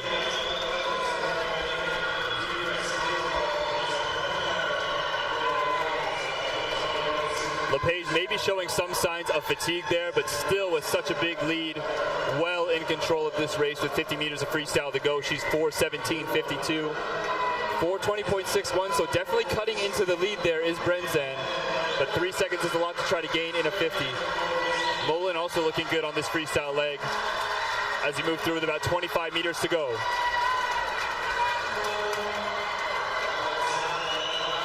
LePage picking up the kick there, using what energy she has to get to the wall at the end of this one. Solid swim. She puts together a great performance, 4:50.26 to take the gold for University of Calgary unofficially there. And getting in for second for University of Alberta, that is Olivia Brenzan with a fantastic swim for University of Alberta.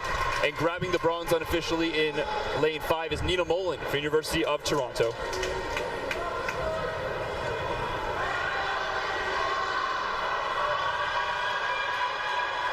Some great performances from those women. I hope give LePage at least a few seconds to catch her breath. Catch her breath before doing an interview. Before we move on to this poolside interview, yeah.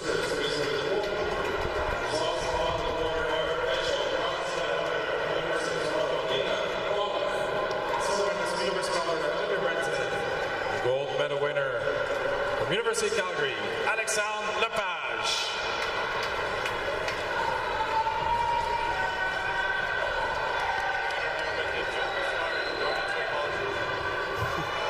Alexandre, congratulations on a really well put together swim. So Junior Worlds this past summer, 400 IM gold here at U Sports. What's next? I don't know. I think just continue having fun training with the team and see how trials goes. Beautiful.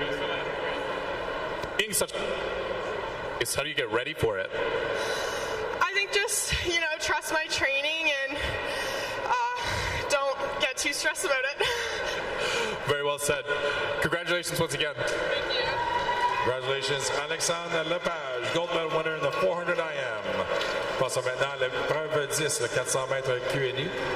The next event is event 10, the men's 400 IM. This is the C final, finale C.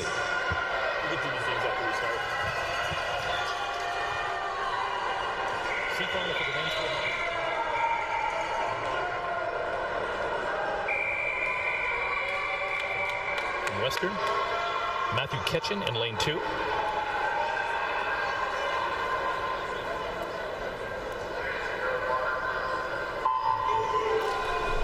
In lane 3 from McMaster, Sam Chisholm. Hugo Janvier from Université de Laval en couloir numéro 4. University of Calgary's Patrick McCloy, lane 5. Owen Gibb, lane 6 from Wilfrid Laurier. Alex Stropel in lane 7 from Ottawa, and Robin Domingo from McGill in lane 8. Yeah, on to the men's version of this 400-meter IM.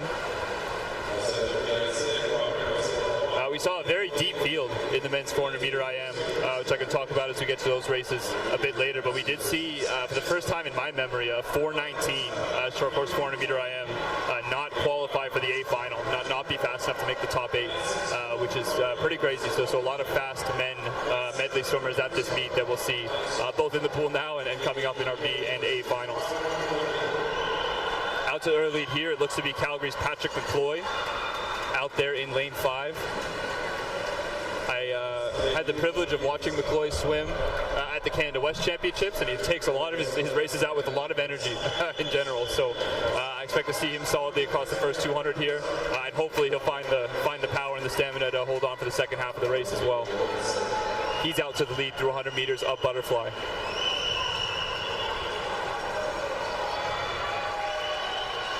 En deuxième position, Hugo Janvier, Université Laval, dans couloir numéro 4.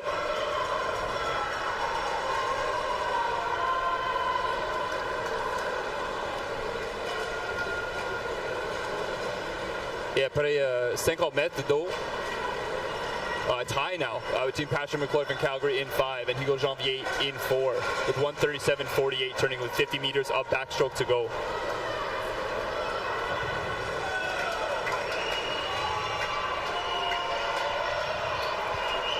Hugo Janvier toujours en tête, dans le couloir numéro 4, c'est ça? Oui.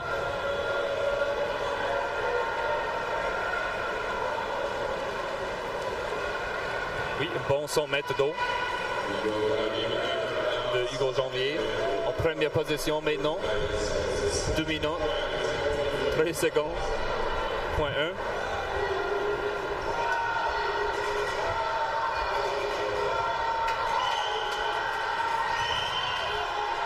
Patrick McCloy, solid on the breaststroke here, trying to challenge Hugo Janvier for the lead.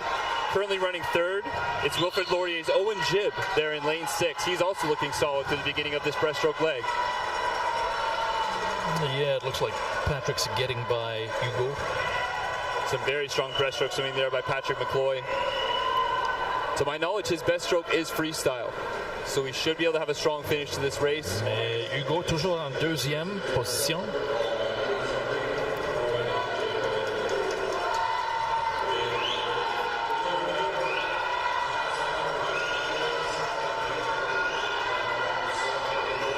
This race is really getting tight here.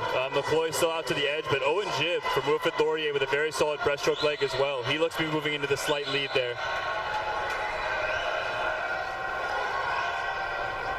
Hugo Janvier still in 3rd position, but Sam Chisholm from McMaster also moving up on him a little bit. We're seeing a lot of position changes with just 100 meters of freestyle left to go here. Currently in the lead, it's Owen Gibb from Wilfrid Laurier.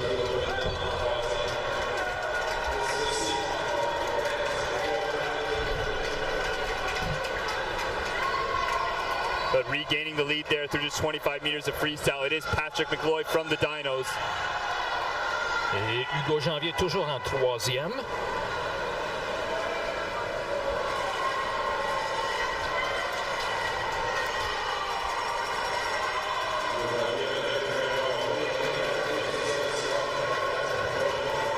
McCloy with a really solid stroke rate and kick there. This field is tightening up for him. A very good finish by Hugo Janvier there at Université Laval. He may challenge for first. Owen Gibb not done with this race either. His leg's still moving.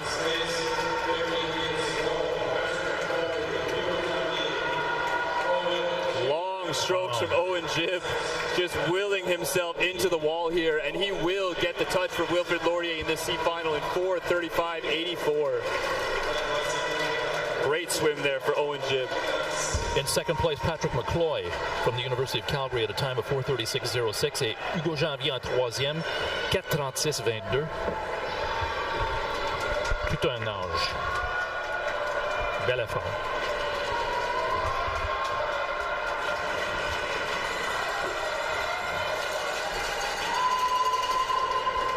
We'll now move on to the start for our B final in this men's 400 meter IM. Colin Shearer from the University of Ottawa in lane 1. Rowan Hugh from Western in lane 2. Olivier Risk, lane 3 from UBC. Also from UBC, Brody Young in lane 4. Charlie Scalenda, lane 5 from University of Calgary. From McGill, Alexandre Youn in lane 6. UBC's Aiden Erickson in lane 7. And Tristan Chance from McGill in lane 8 for this B final.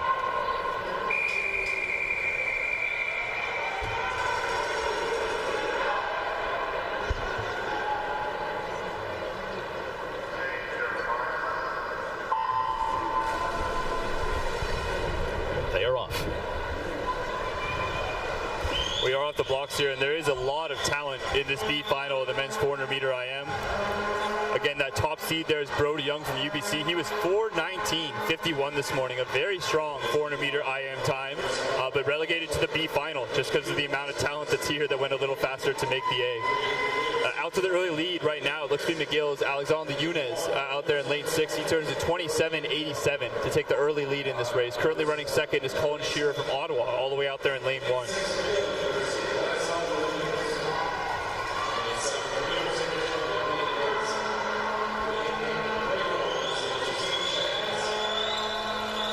Alex Younes is a butterfly specialist, though generally speaking the IM events are where he does best, so certainly not solely a butterflyer, but that specialty is helping him get out to the lead here through 100 meters of butterfly.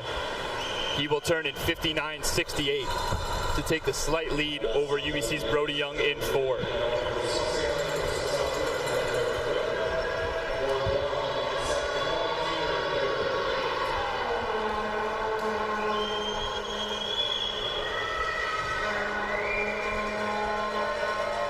Alex Younes is at his 5th U Sports Championship from McGill. A veteran athlete, been through 400 meter IM finals plenty of times throughout his career. He's pushing early on this one to see him get himself out in front. He will still turn in front after 50 meters of backstroke in 1:36.59, extending his lead, which is now over Calgary's Charlie Scalenda in lane 5 for the Dinos. So will this be Alexandre's last U Sport National Championships? That's correct. Yes, after this is 5th year of eligibility. They don't let you stick around any longer than that. They make you move on, find something else to do. I should say many people still stay swimming after that if they have the talent to challenge for national teams and things like that. But at this U Sports Championships, 5 years is all they give you.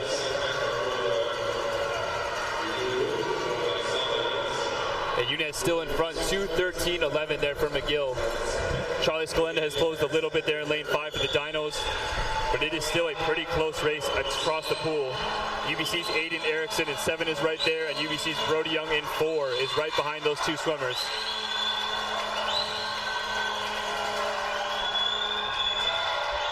Younes and Scalenda showing some strong breaststroke through the first 25 meters of that race. Brody Young, certainly a strong breaststroke swimmer, keeping pace with them. And these three men are kind of separating themselves out in front for the top 3 positions of this race at the moment. Younes still hangs on in 2:50.77 with 50 meters of breaststroke left to go. Charlie Scalenda still running second, Brody Young still running third, but the race has tightened up here. Yeah, right now they're neck and neck as they go by our table. Yeah, Younes answering back a little bit, trying to extend the lead, the minor lead he has on this breaststroke leg. But these guys are not giving him a lot of space. This race looks like it'll be sided on the freestyle.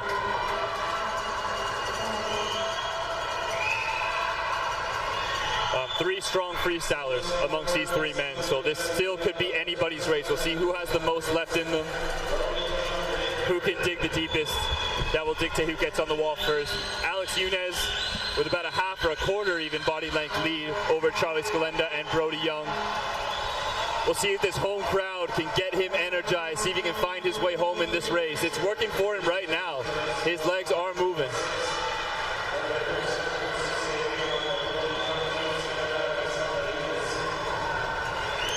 Alex Younes, 4 minutes, .60. He holds just an 8/10 lead over UBC's Brody Young. Swimming out of lane 4. We'll see what Alex Younes can get out of himself here as we move to the finish.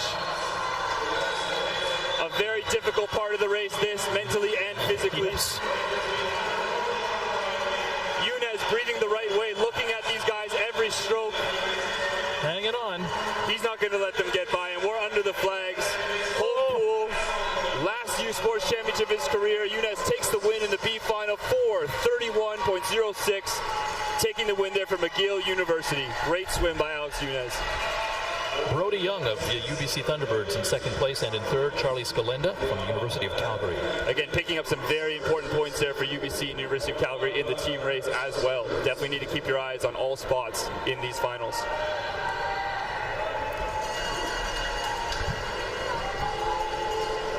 And at this point, there will be a medal ceremony. A final. After the A final. Of course. Yeah, we'll now turn over to the PA announcer as we move into the walkout of this 400-meter IM A final. Because they were so good.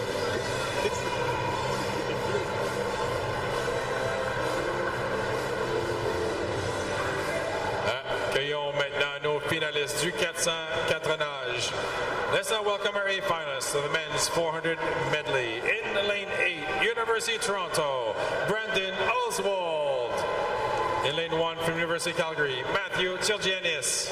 In lane 7 from University of Alberta, Diogo Paz. In lane 2 from University of Toronto, Benjamin Lowen. In lane 6 from University of British Columbia, Liam Clausen Honeyman. In lane 3 from University of Calgary, Nathan Verslewis. In lane 5 from University of Toronto, Jacob Gallant.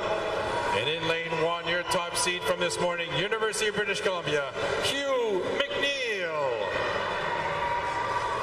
A finalist, 400 individual medley. Finalist, 404 nages.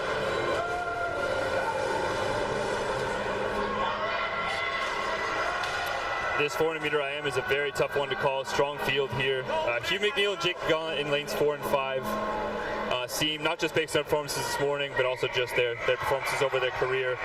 I would guess to be the slight favorites, but Nathan Verslice is an excellent swimmer as well in 3. And Benjamin Lowen has made a lot of noise at Canadian trials. He's just his second year here at Toronto, but he's dangerous.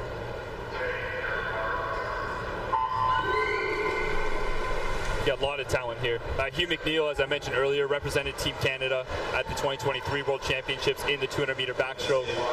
So you know he's going to have a very strong backstroke leg in this field. Already out to a lead on the butterfly, it looks like, though. Followed Benjamin Lowen out there for Toronto in 2, either with him or even slightly ahead.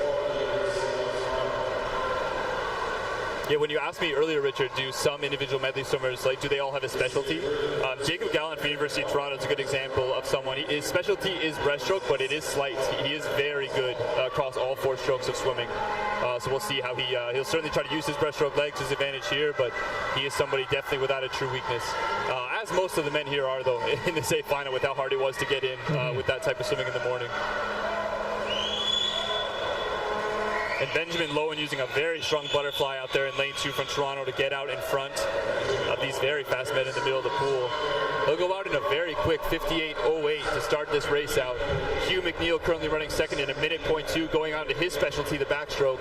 Jacob Gallant just behind him in a minute .4, currently running third. Now Benjamin Lowen is an excellent backstroker in his own right in the 200-meter backstroke. So he's not going to be the easy guy to catch here, but if there is a guy that can do it, it's likely UBC's Hugh McNeil.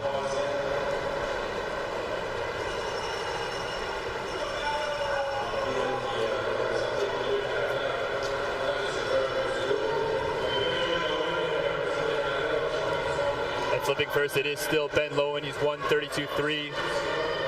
9/10 behind about right now is Hugh McNeil from UBC in 4. Jacob Gallant about a second back from him in 5. As we approach the halfway mark, it looks like a 2-man race, but coming into the breaststroke leg, certainly don't sleep on Jacob Gallant. He'll come into his specialty and he will try to catch these men on the back half.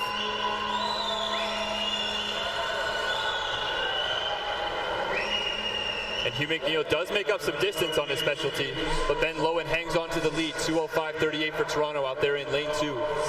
Hugh McNeil closer to 3/10, 2:05.65. And Jacob Gallen now going to try to use his breaststroke to close on these two.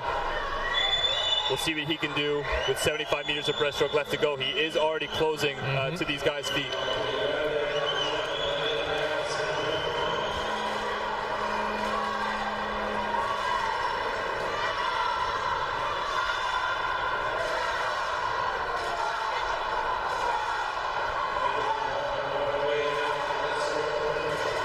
And it's Benjamin Lowen with a solid first 50 of breaststroke there to get the lead in 2:43.27.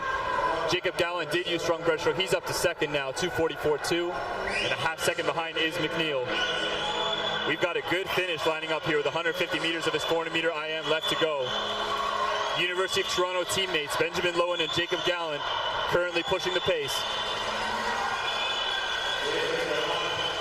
Right now, they're racing each other. Wow. Yes, they are. Two teammates that undoubtedly race each other in training every day are doing it here at the National Championship as well. Pushing each other just like it's a practice. Jacob Gallen showing the breaststroke skill on that second 50 though, getting a nice lead out there in 3:20.69. Benjamin Lowen about a second and a half behind, but they have extended themselves well out of front of Hugh McNeil. He's running third. Currently running fourth, it looks to be University of Alberta's Diego Paz. But he's still got about a body length and a half behind Hugh. Getting on the podium will be a big ask here. Hugh McNeil's got some kick left at the end, but these leads from these Toronto boys will probably be too hard to overcome here. Jacob Gallen turns in 3:51.86 with 50 meters to go. Yeah, he's pulled ahead.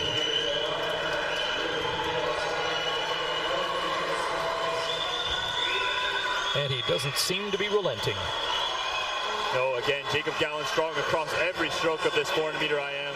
Really showed off a great breaststroke leg there, but also closing it off with some great freestyle.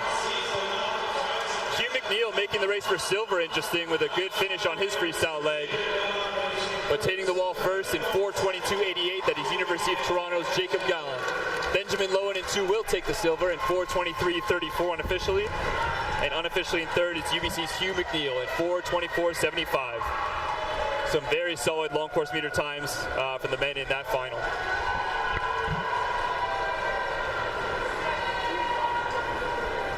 And I'm sure we'll get another super out of breath interview as we go over to Jacob Gallen poolside with our interviewer Kate Wist.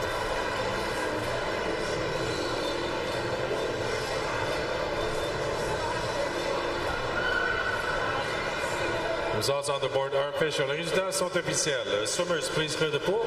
On demande aux nageurs de sortir de l'eau. Third place, University of British Columbia, Hugh McNeil.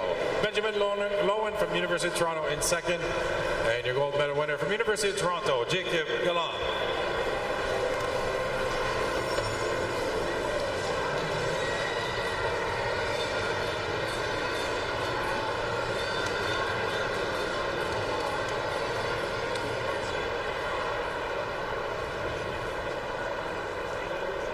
Jacob, 2 years in a row you've won this event. How are you feeling right now? Well, pretty over the moon. I was really worried about my teammate there. Ben was going to come back on me on the last 100. I think if he had another 10 meters, he would have had me. Absolutely. And how does it feel? What does it mean for University of Toronto to go 1-2 in that event tonight? Huge. If you go back to when I first came to the university, I was the only one in that event. Now we got 5. 3 of them were in the A final. It was awesome. Awesome. Well, congratulations to you and the guys at the team. So as Jacob mentions, there are some great points for University of Toronto getting 3 men into that A final. That's definitely going to help them in their quest for the team title here this weekend. We'll now go over to the podium where we'll see our awards, our medal presentations for events 7 to 10, the men's and women's 50 backstroke and 400 meter IM.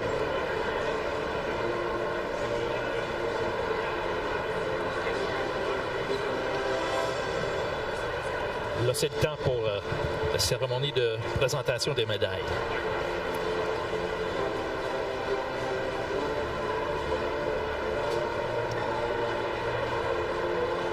La remise de médaille sera effectuée par Jeffrey Phillips, Executive Director, McGill University. Presenting the medals will be Jeffrey Phillips, Executive Director, McGill University.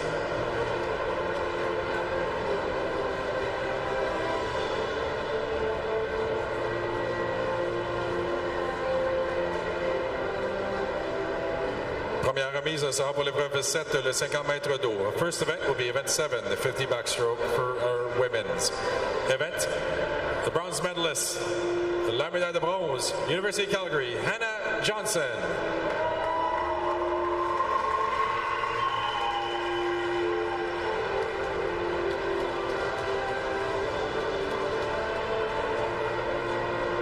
La médaille d'argent et deuxième équipe toute canadienne, silver medalist and second team all-Canadian from University of British Columbia, Eloise Allen.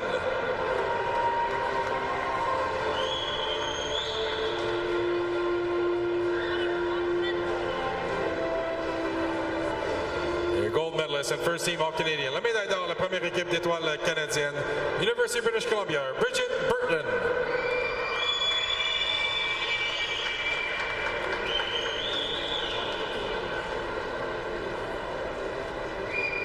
Congratulations to our medalists.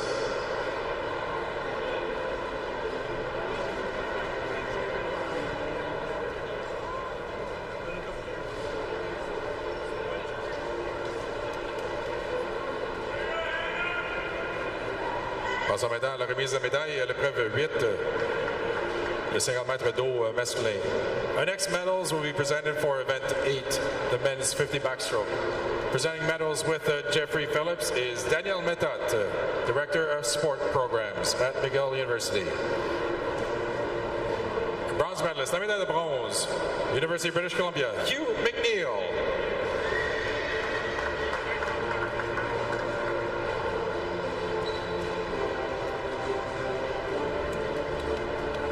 La médaille d'argent et deuxième équipe toute canadienne. The silver medalist and second team all-Canadian, University of Toronto, Andrew Herman.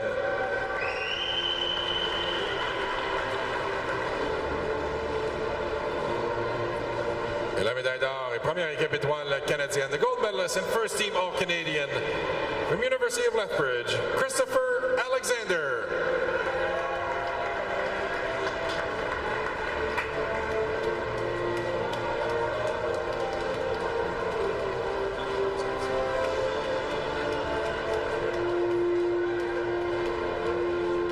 Congratulations to our medalists.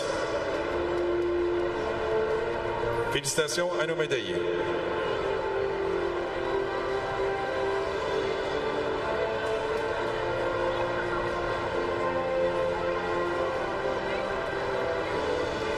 Présentons maintenant la médaille pour l'épreuve 9, le 400 mètres 4 nages individuels. Now presenting the medals for event 9, the women's 400 medley.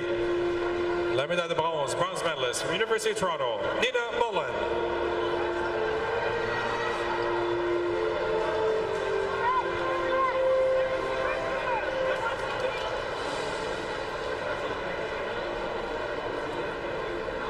La médaille d'argent et deuxième équipe toute canadienne, silver medalist and second team all-Canadian from the University of Alberta, Olivia Brenzan.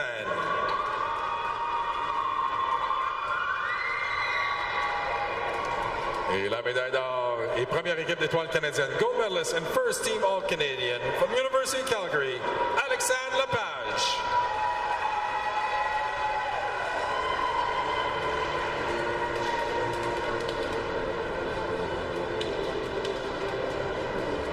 Félicitations à nos médaillés. Congratulations to our medalists.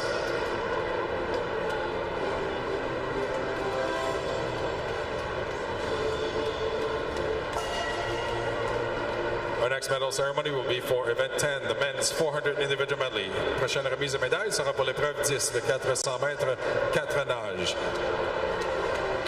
La médaille de bronze, bronze medalist, University of British Columbia, Hugh McNeil.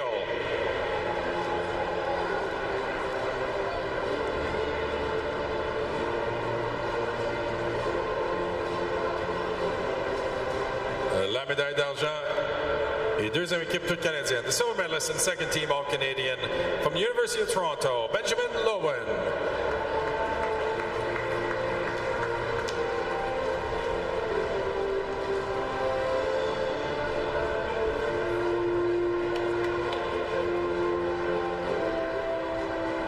And your gold medal winner. And first team all-Canadian. La médaille d'or, la première équipe étoile canadienne, University of Toronto, Jacob Gallant.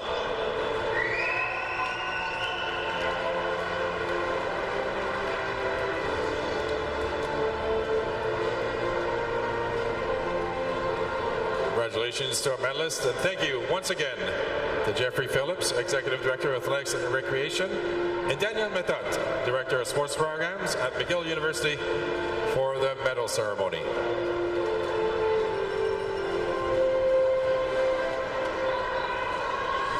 Our next event is event 11, 4x100 freestyle relay. 2 heats in this event. This is heat 1. La prochaine épreuve, l'épreuve 11, 4x100 relais libre. 2 séries dans cette épreuve, la série 1.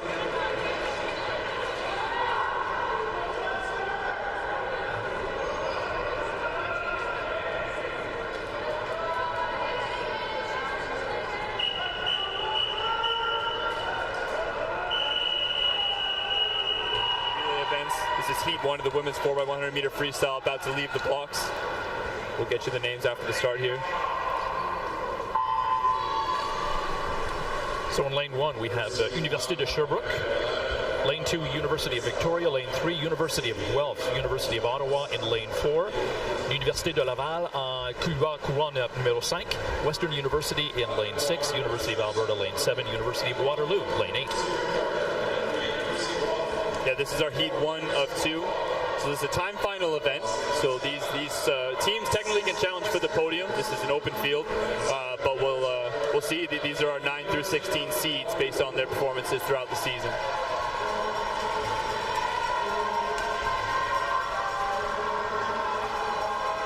Do swimmers prefer having these time events as opposed to?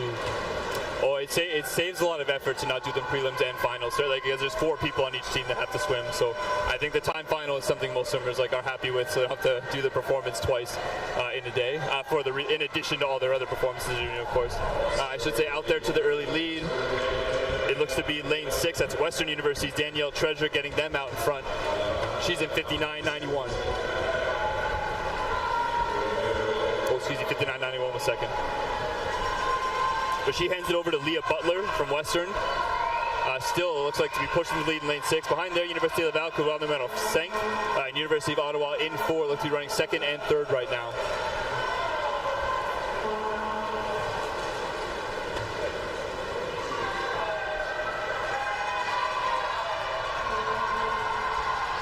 Right now, it is Western's Leah Butler, well out of control with a body length lead over these teams in the middle of the pool. We're about to get to the halfway mark of this relay. So we'll see if the rest of the team can hold on to this type of lead. Really, really solid swims from their first 2, Danielle Treasure and Leah Butler. Jumping in for Western now, that is going to be Hannah Estabrooks, taking over for the 3rd leg. They're currently coming in over 2 seconds ahead.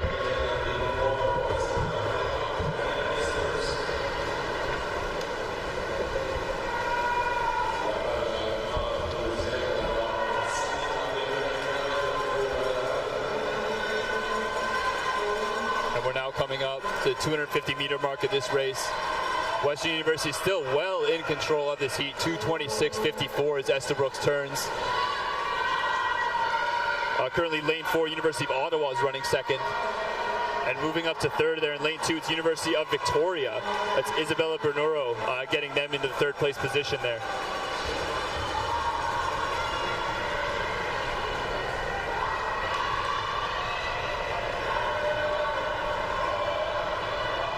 Gabrielle Casasenta waits for Western, coming in for this anchor leg. She'll take off, 2:57.92. They are followed by University of Ottawa, still in 2nd. They're being anchored by Catherine Vikulkis.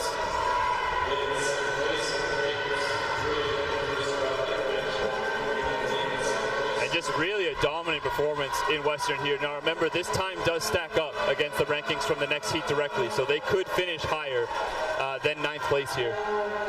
We'll have to see how their time compares to the next heat.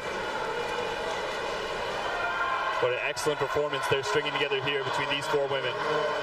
Ottawa still running 2nd there. My goodness, what a lead. Yeah, really, really opening it up. Just stronger and stronger every leg, it seems to be. Université de Laval hanging in there for 3rd. They're trying to move by Victoria. Very tight race for 2nd and 3rd. It is Axel Cara with a very strong anchor there for Laval. But hitting the wall first, 3:56.82. It is Western's women's team in the 4x100 meter freestyle, taking the win there in heat 1 of 2.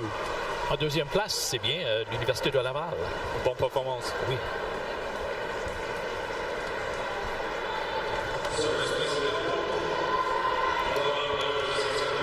Now it is heat 2 of 2 in the women's 4x100 freestyle.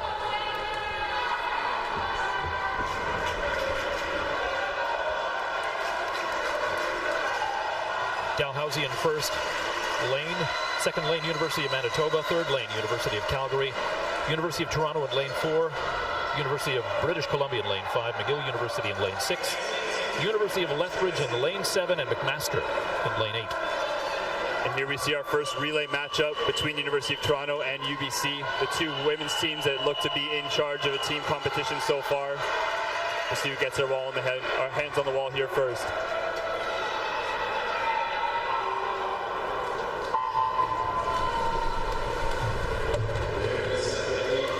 Dumont-Bélanger is leading off in UBC in 5. She won the 200-meter freestyle earlier today. She's up against Tegan Vanderleek from Toronto in 4. Vanderleek looks to be off to a very strong start there for Toronto, as well as Ella Howe from University of Manitoba up there in 2, also out to a strong start.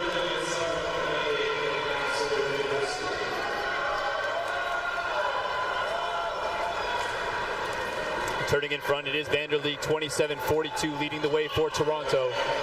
Ella Howe, Manitoba, 27.79 in second, and currently running third, it's Hannah Bennett from Calgary. So do you normally put your best freestyler out in the first position or in the anchor? Great question. Coaches have very different tactical approaches. I would say a lot like to lead off strong, but I'm definitely seeing some very strong names on the anchor of this race to come, so it looks like with the fastest swimmers for most of these teams, they've left for the end. Finishing well there is Tegan Vanderleek for Toronto. She's 57.37 to lead them out in first. She's followed by Hannah Bennett from Calgary in second, and UBC currently running third in lane 5. She hands over University of Toronto to Lily Chubati, who's now in the lead for University of Toronto. She'll look to try to extend it. She's doing a great job early on. Moving into a second, Brooklyn Weens, UBC, seems to be moving well in there in lane 5. And still holding on to third, University of Calgary. Hannah Johnson now in the pool for them.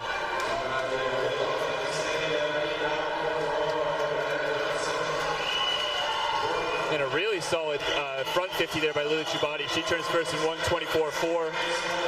She'll look to power away here in the last 25 meters as these other swimmers look to close. Brooklyn Weens looking very strong with 25 meters left to go. We'll see if she can close. And Hannah Johnson for Calgary also pushing hard to close out their leg as we move to the halfway mark. Second place is tight.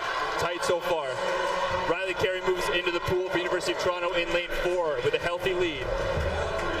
Currently in second is University of Calgary in lane 3 with Eliza Hausman diving in. And lane 5 has Eloise Allen, a very strong swimmer, getting in lane 5. We'll see what damage she can do here.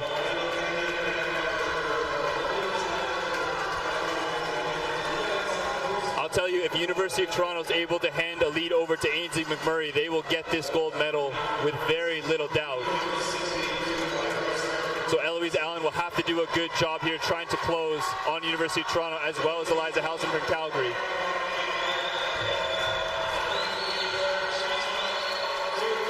Oh boy. And Eloise Allen is doing just that, pushing very hard to close the gap here. Yeah, she's coming up. Giving a chance to her teammate Bridget Burton is about to dive in for UBC. And LePage is diving in for Calgary, so they're not out of it in lane 3 either. Big finish coming up here. UBC will take the lead with 100 meters to go. Bridget Burton dives in for them. Excellent leg by Allen. Ainsley McMurray already trying to take off for Toronto, though. Very strong in the 100 freestyler, as is LePage. LePage has already done a 100 breaststroke and a 400-meter IM tonight. We'll see what else she can get out of herself here.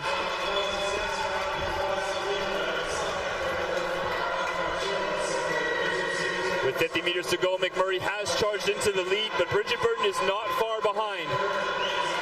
McMurray did fade earlier tonight in the 200 free, but we'll see if she can redeem that with a strong finish in the 100 free here. So far, she's looking great. LePage is moving up as well for Calgary in 3.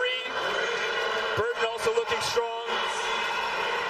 But with 15 meters to go into almost a body length down, Ainsley McMurray will get the job done here for Toronto.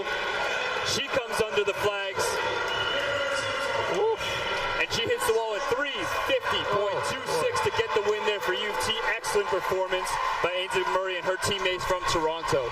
Getting second there for Calgary, 3:51.31. Finishing for them was LePage, and grabbing the bronze unofficially from UBC is Bridget Burton and her teammates. They touch in 3:51.60. Excellent race there.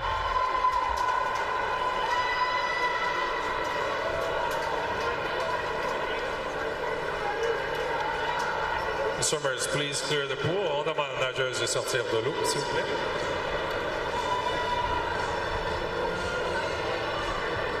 And that's a great way to wrap up our women's swimming for tonight. We move on to our final men's event, the 4x100 meter freestyle. All right, congratulations to the University of Toronto for the relay win. What does this mean to you girls as a team and as a school? Well, we're just really proud because we've been training so hard, and this relay is like really special to us, just because we trained so hard together, and we have such a great group of girls. I'm just really proud to be part of it. Awesome. And Ainsley, your fifth and final use, what does that mean to you to participate in front of the home? Yeah, I think this is really important for us because, like, for me personally, it's my third 4x1 in a row, with Lily as well. And then having these two girls join the relay has meant everything. And I know it's not really a thing, but Relay Grand Slam, this is really like our event. U of T, we love this 4x1. Having these girls training with them every day has meant everything to me during my career. And I can't be happier to be finishing it with you guys. Awesome. Well, congratulations to all of you. Congratulations, University of Toronto. The results on the board are official. University of British Columbia in third, University of Calgary in second, and University of Toronto in first. All 3 times faster than Western University's time in the first heat. Those are the final standings for those relays. We now move on to our next final event of the evening, the men's 4x1 freestyle. We have 3 heats in this event. This is heat 1. Yeah, explain this to me. Heat 1, only one team swimming, and it's l'Université de Laval, Rouge et Or, qui vont nager tout seul. Is that an advantage or a disadvantage for a team? I'm thinking it's a disadvantage because you're not looking over and seeing someone else and going, you know, I can go faster. I would tend to agree that the adrenaline could be a good thing here. Yeah, they have the slight advantage, some would say, in not having the turbulence in the pool from the other lanes. But we'll see how much they can push themselves to put together a good performance here. Is this rare to see a team just alone in the pool? Yes. Like you're racing the clock? Yes, exactly 17 entries here. So they decided to put these guys on their own and have 2 heats of 8 to follow.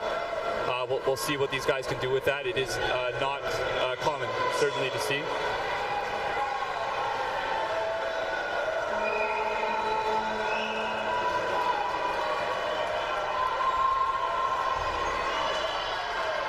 Starting off for them is Adrien Cara.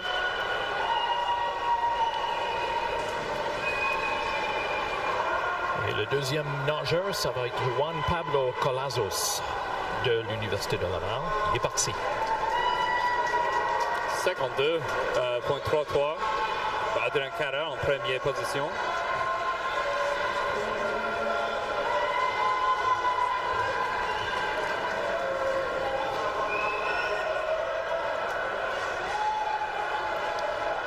Fait qu'il y a moins de vagues parce que tu es tout seul dans la piscine. tout seul, en fait, oui. Vraiment, je ne sais pas si c'est un avantage ou pas. Do waves interfere that much with swimmers and times that they set, or like for them to be in the pool with no other waves coming into their lane? Is that, I don't know. I would call it a pretty minor advantage, yeah. the wave part. So. Yeah, I don't think it's going to make a big difference here. Certainly, I wouldn't call it a big advantage, but we'll see what they can do. Le troisième nageur pour l'Université de Laval, c'est Brandon Lacroix.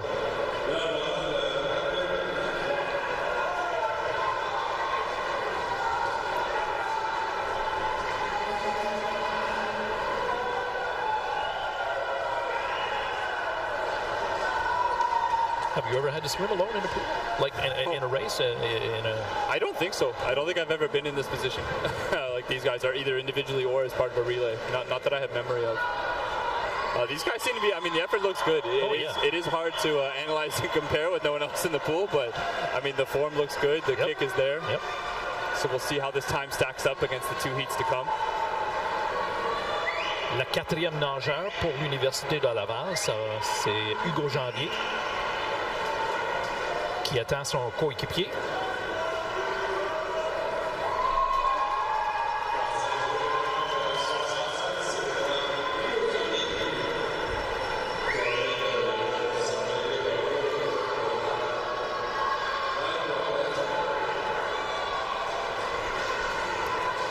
Hugo qui nage très très bien. Mais comme tu dis, Bradley, c'est difficile à voir si leur temps va être bon ou non parce qu'ils sont tout seuls. Exactement, oui.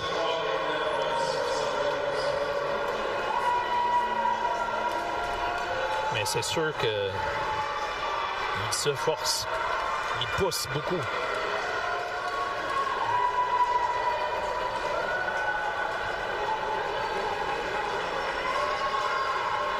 Il va toucher dans quelques secondes. Le temps pour l'équipe de Rouge et Or, c'est 3 minutes 35.12. Et on verra si c'est un temps qui va rester compétitif.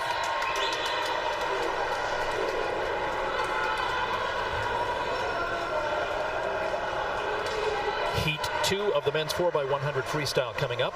In lane 1, McMaster University. Lane 2, University of Manitoba. Lane 3, Acadia University. University of Waterloo in lane 4. The team from Western University in lane 5. Dalhousie in lane 6. And they're about to go.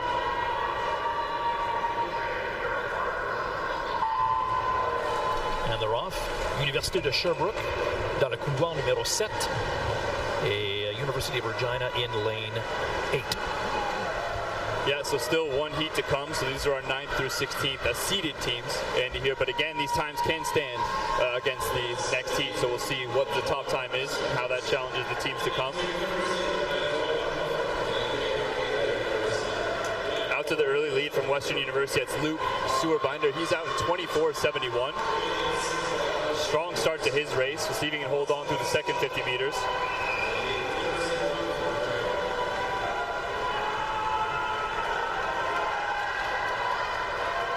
He does look to be holding the slight lead from Raymond Wong. The University of Waterloo's looking good in 4, as well as Dalhousie in 6, and Université de Sherbrooke in 7. Touching first, 51.97 for Luke Sewerbinder to keep the lead for Western University after a strong first 50. Already charging out well, though, Lucas Wormald, the University of Waterloo. Great takeover there, and he looks to already extend the lead through just 30 meters of his swim.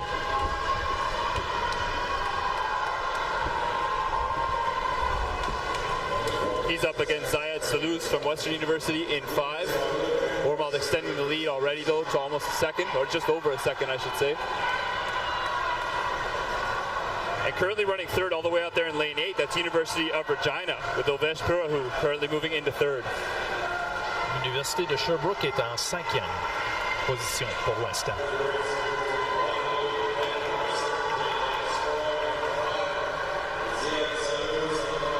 Tightening up on that second 50. Wormald still holds on to the lead, 144.29. He turns it over to Alan Zhang. Alan Zhang transferred from the University of Ottawa to University of Waterloo, a very strong sprint freestyler in this league. Proving that as he extends the lead a little bit. We'll see what he has in the second 50 here. Luca Capoletto for Western University. Currently trying to make a move on him and give his anchor a chance. Still running third out there in lane 8. It is University of Regina. They have Mitchell Bro in the water now. And it is Alan Zhang stretching out the lead here. He'll hand over to Kevin Zhang, one of Waterloo's stronger swimmers, an excellent 200 butterfly. We'll see what he can do in 100 freestyle here. Western hands over to Kieran Stone. He jumps in for their anchor, starting about a body length and a half behind. And Regina does dive in third, with Declan Bennett taking over for them and looking to anchor this team home strong.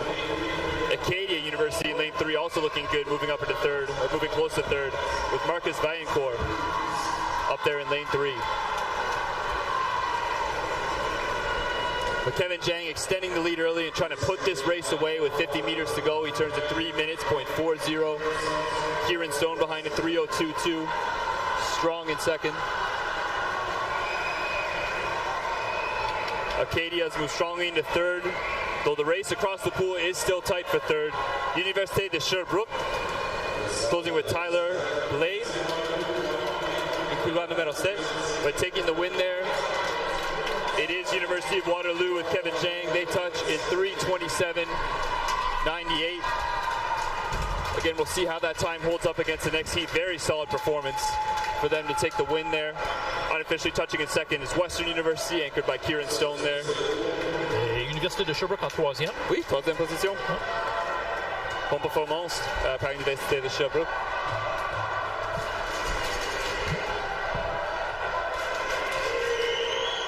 And now we move on to heat 3 of 3. These are your top 8 teams in the men's 4x100 meter freestyle. Again, by seed, they'll have to hold up or compete against that time we just saw.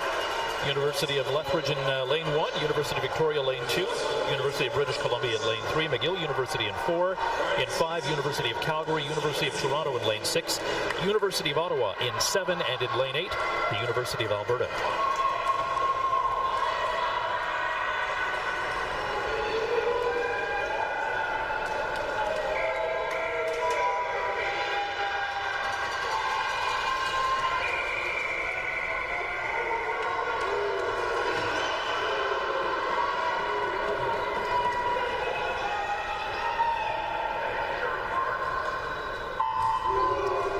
Definitely sensing a storm coming in this race. We will see a very tight battle in lanes 3, 4, 5, and potentially 6. UBC, McGill, Calgary, and Toronto battling for the title in this relay. University of Calgary had Stephen Calkins leading out for them in lane 5. One of the premier sprint freestyle specialists in Canada. He just represented Team Canada in Qatar earlier this year at the World Championships. He will flip first, unsurprisingly, in 24.3. Pablo Colin, fresh off a 200-meter freestyle title, is there for McGill in lane 4, flipping second. And right now it's Matthew McDonald from Victoria, currently flipping in third. Calkins looking strong with a half body length lead. Colin trying to get that draft right against the lane rope, trying to draft off him there. Interesting tactics. We'll see if it helps him close, but Calkins will give the lead over to his teammate Addison Butler. He touches at 50.58.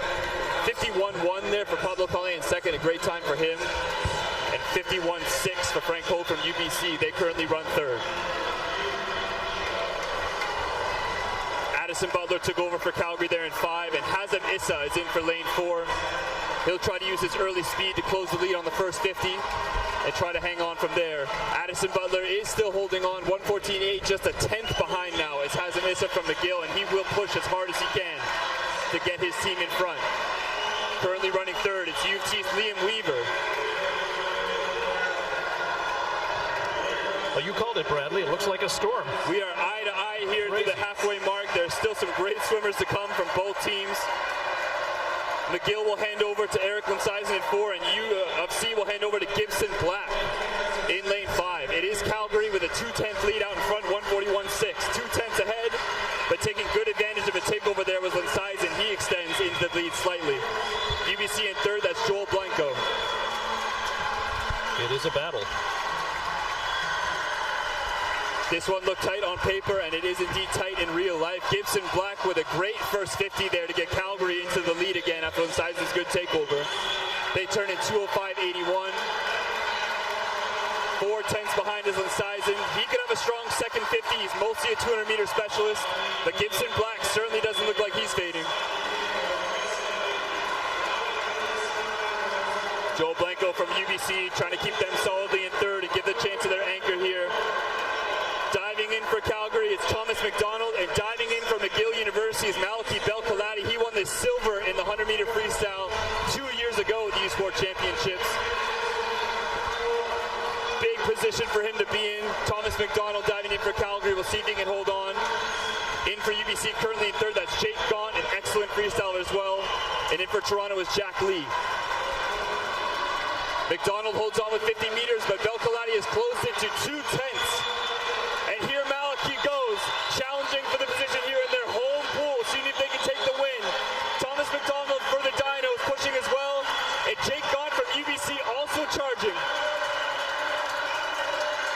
McDonald looking for some heroics here. Oh my.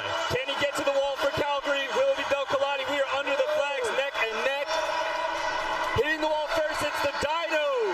3:23.65 for Thomas McDonald, 8/100ths of a second ahead. Amalfi Belcolati from the home team McGill in 4. UBC hits third in 3:24.4, not far behind at all. Fantastic racing we just got to see there. That was a storm. Wow. Yeah, a huge relays are points as well at this meet, certainly, but it's a big mental lift to any team to get their hand on the first there. You see all the noise coming from Calgary, all the excitement that generates. It's great momentum to carry into another great day of racing tomorrow and a day beyond that. But after we get word that the results are official or not, they are taking their time, which could indicate potential for a false start, but we'll, I don't want to put too much negativity into the air, we'll see. But the officials are taking their time deciding, so we'll wait on you to confirm the results. Event 12, Heat 2, Lane 1. Event 12, Heat 2, Lane 1 has been disqualified. That was University of Lethbridge swimming in Lane 1. All right, congratulations UFC on the relay win here. What does it mean to you guys to end the night, the first night of U Sports, with a relay win here? It feels great, you know, like I love training with these guys every day. Like these guys are like the best, man. They're the best. Like it's always good to hop in Steve's backpack too, man, like and carry us to the dub, you know. So shout out Steve, shout out all my guys. Tommy, huge anchor on that, like huge anchor from Tommy there. So that was awesome. Awesome, well said. And Steven, you've been at this for quite a while now. What do you think Mike's going to have to say about the race tonight? I think he'll be happy. I hope so. We have to see what my back end was there, because that's all he asked about. It felt like it hurt a lot, so I think we'll be good. Awesome. Well, great swimming. Good way to end the night. Congrats, guys. Congratulations, University of Calgary. A fantastic swim. A great way to wrap up our session in the pool there. We'll move on to the podium ceremonies. They'll gather all those relay swimmers over to the other end of the pool. So we'll have that medal ceremony coming next.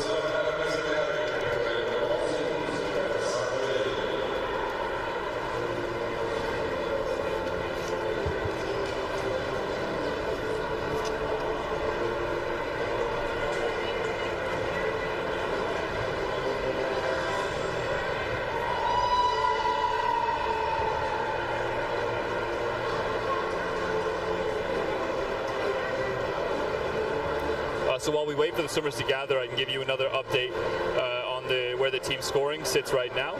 On the women's side, currently in third position is University of Calgary Dinos, 244.5 points. Disqualification for event 12. Sorry, another event to announce. Lane 1. Event 12, Heat 3, Lane 1 has been disqualified. Oh, that was the same one you heard before from University of Lethbridge. University of Toronto currently sits second in the women's team battle with 409.5 points, and UBC currently in front with 523 points after that first day. I believe that is including the relay.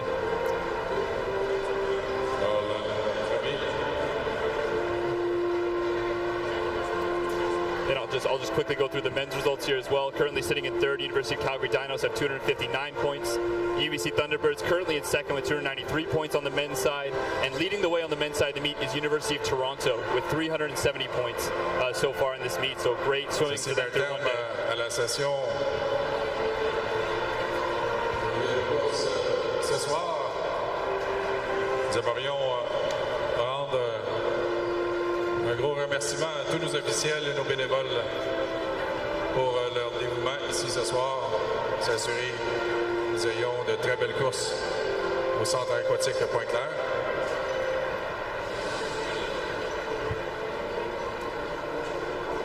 La remise de la sera effectuée par Daniel Méthode, le directeur de programmation et sport à McGill. Daniel Méthode will be presenting the medals, the director of sports programs at McGill University.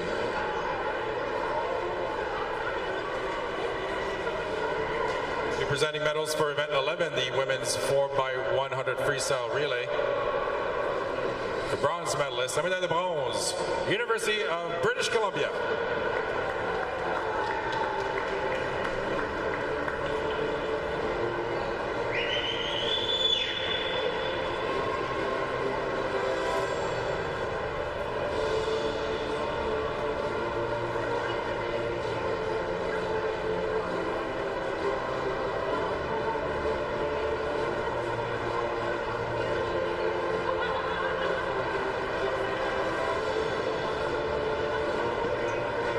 La médaille d'argent et deuxième équipe toute canadienne. Silver medalist and second team All-Canadian. University of Calgary.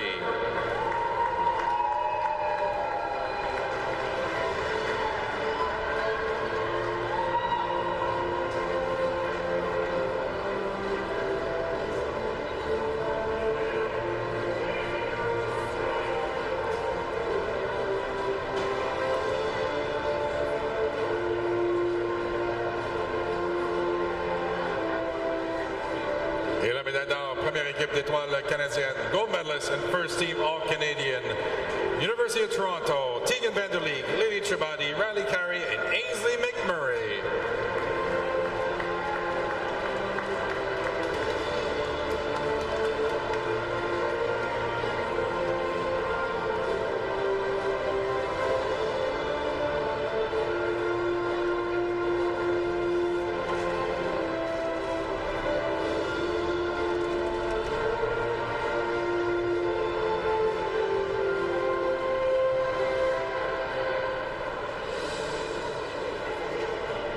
Congratulations to our medalists. Félicitations à nos médaillés.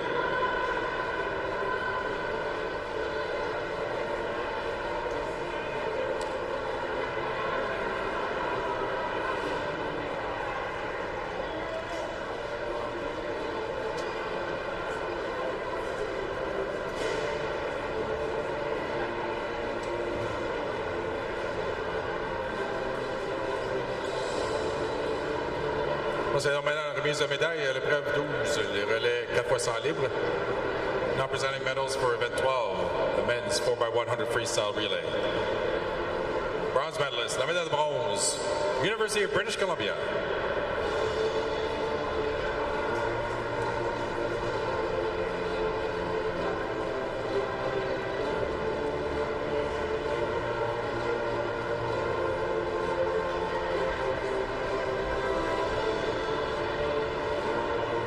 La médaille d'argent et deuxième équipe toute canadienne, silver medalist and second team All-Canadian, McGill University.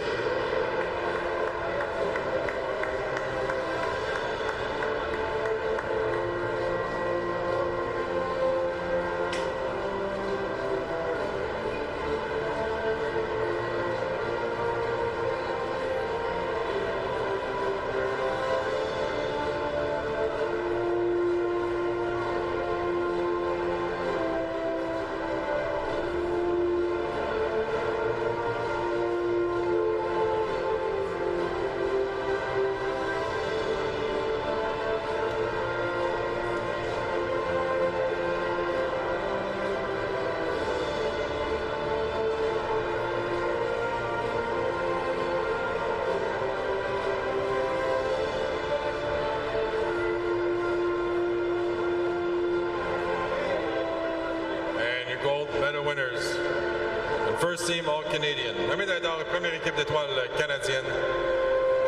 University of Calgary, Stephen Calkins, Addison Butler, Gibson Black, and Thomas McDonald.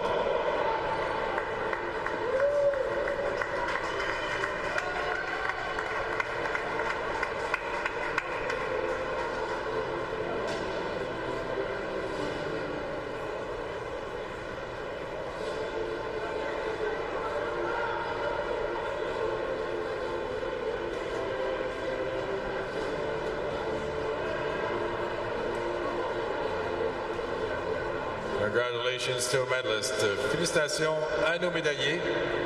Et merci, Daniel Métat. Thank you, Daniel Métat, for presenting the medals.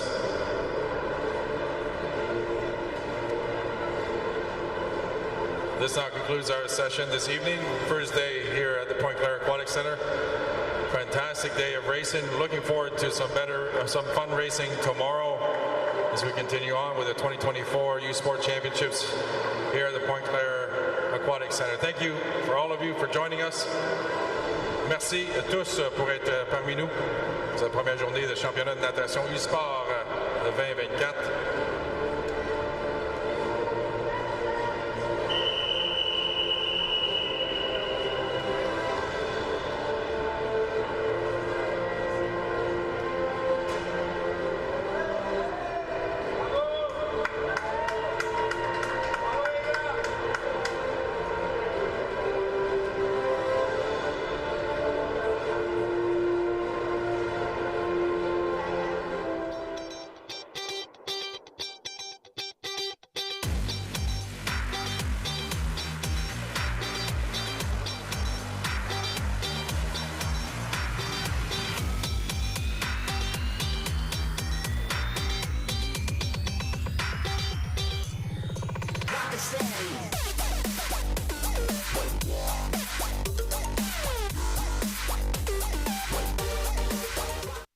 sports fans, check out shop.usports.ca for this week's promotional item from the Nike Team collection. Visitez le shop.usport.ca pour en profiter de la promotion de la semaine de la collection Nike Team. They don't do it for the likes or for the shares. They do it for the fun of it, for the thrill, for the camaraderie, for the memories. CBC Sports, just because they... Unbelievable! History has repeated itself! Get the stories behind the glory. Watch, listen, stream, read CBC Sports. It's that moment again, the one you dream of every night. La seule chose qui te préoccupe, c'est la gloire. Le cheminement de la réussite, of pushing yourself further than ever before. But the true glory is in the shadows. Les sacrifices que tu fais, quand toutes les chances sont contre toi. When you can't push one more second, chase the glory. Visez haut.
Sports on CBC, presented by les championnats U-Sport à Radio-Canada. Une présentation du gouvernement du Canada, the Government of Canada.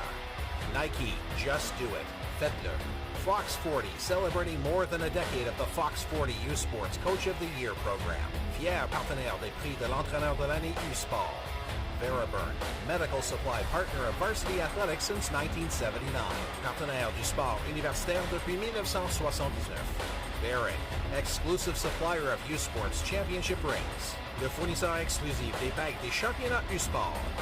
And by Speedo Canada. Par Speedo Canada. I'm Richard Dagenet alongside Bradley Crocker at the U-Sports National Swimming Championships. Day one is done. Thoughts, Bradley? Surprises, things that you were happy to see, things you didn't expect to see? Some great racing throughout the meet. I mean, a highlight for me is both a Calgary and McGill alumni to some extent in swimming. Seeing them battle for the gold in that last relay was very special to see. Very cool for both of those teams. We certainly saw great swims, I mean, throughout the night. That women's 100 breaststroke held up in the sense of it being very head-to-head between LePage and Sophia Branton. Branton with a really great 107 performance at this meet. Definitely bodes well for her in her quest to hopefully make the Olympic team later this year. So we definitely saw some great swimming, and I expect more in the next 2 days. I know you said that the preliminaries, before you got here, you were texting me saying it was a fast morning. Was this a fast evening? Yes, for sure. I have more experience. There's more short course preliminaries and short course swimming in U Sports, so it's easier to compare historically. The long course swimming, it definitely seems excellent. There's some swimmers here who just individually are quite excellent in trying out for our national team and on that level. So definitely some very strong swims across the board. In particular, that lead off by Stephen Calkins to go 50.5 long course is very, very solid swim for him individually. I'm sure we'll see more great things from him as the meet goes on. Mm-hmm. C'était la première journée de les championnats nationaux de natation U-Sport. Mon nom est Richard Dagenais et Bradley Crocker à côté de moi. On est de retour demain à 17h. We're back tomorrow at 5 o'clock, and hopefully we will see you there as well.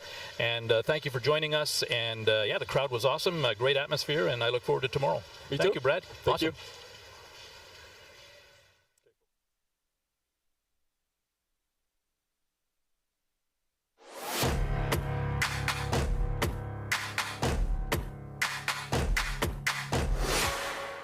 U-Sports on CBC, presented by les championnats U-Sport à Radio-Canada. Une présentation du gouvernement du Canada, the Government of Canada. Nike, just do it. Faites-le. Fox 40, celebrating more than a decade of the Fox 40 U-Sports Coach of the Year program. Fier partenaire des prix de l'entraîneur de l'année U-Sport. Theraburn, medical supply partner of varsity athletics since 1979. Partenaire du sport universitaire depuis 1979. Bearing, exclusive supplier of U-Sports championship rings. Le fournisseur exclusif des bagues des championnats U-Sport. And by Speedo Canada. Par Speedo Canada.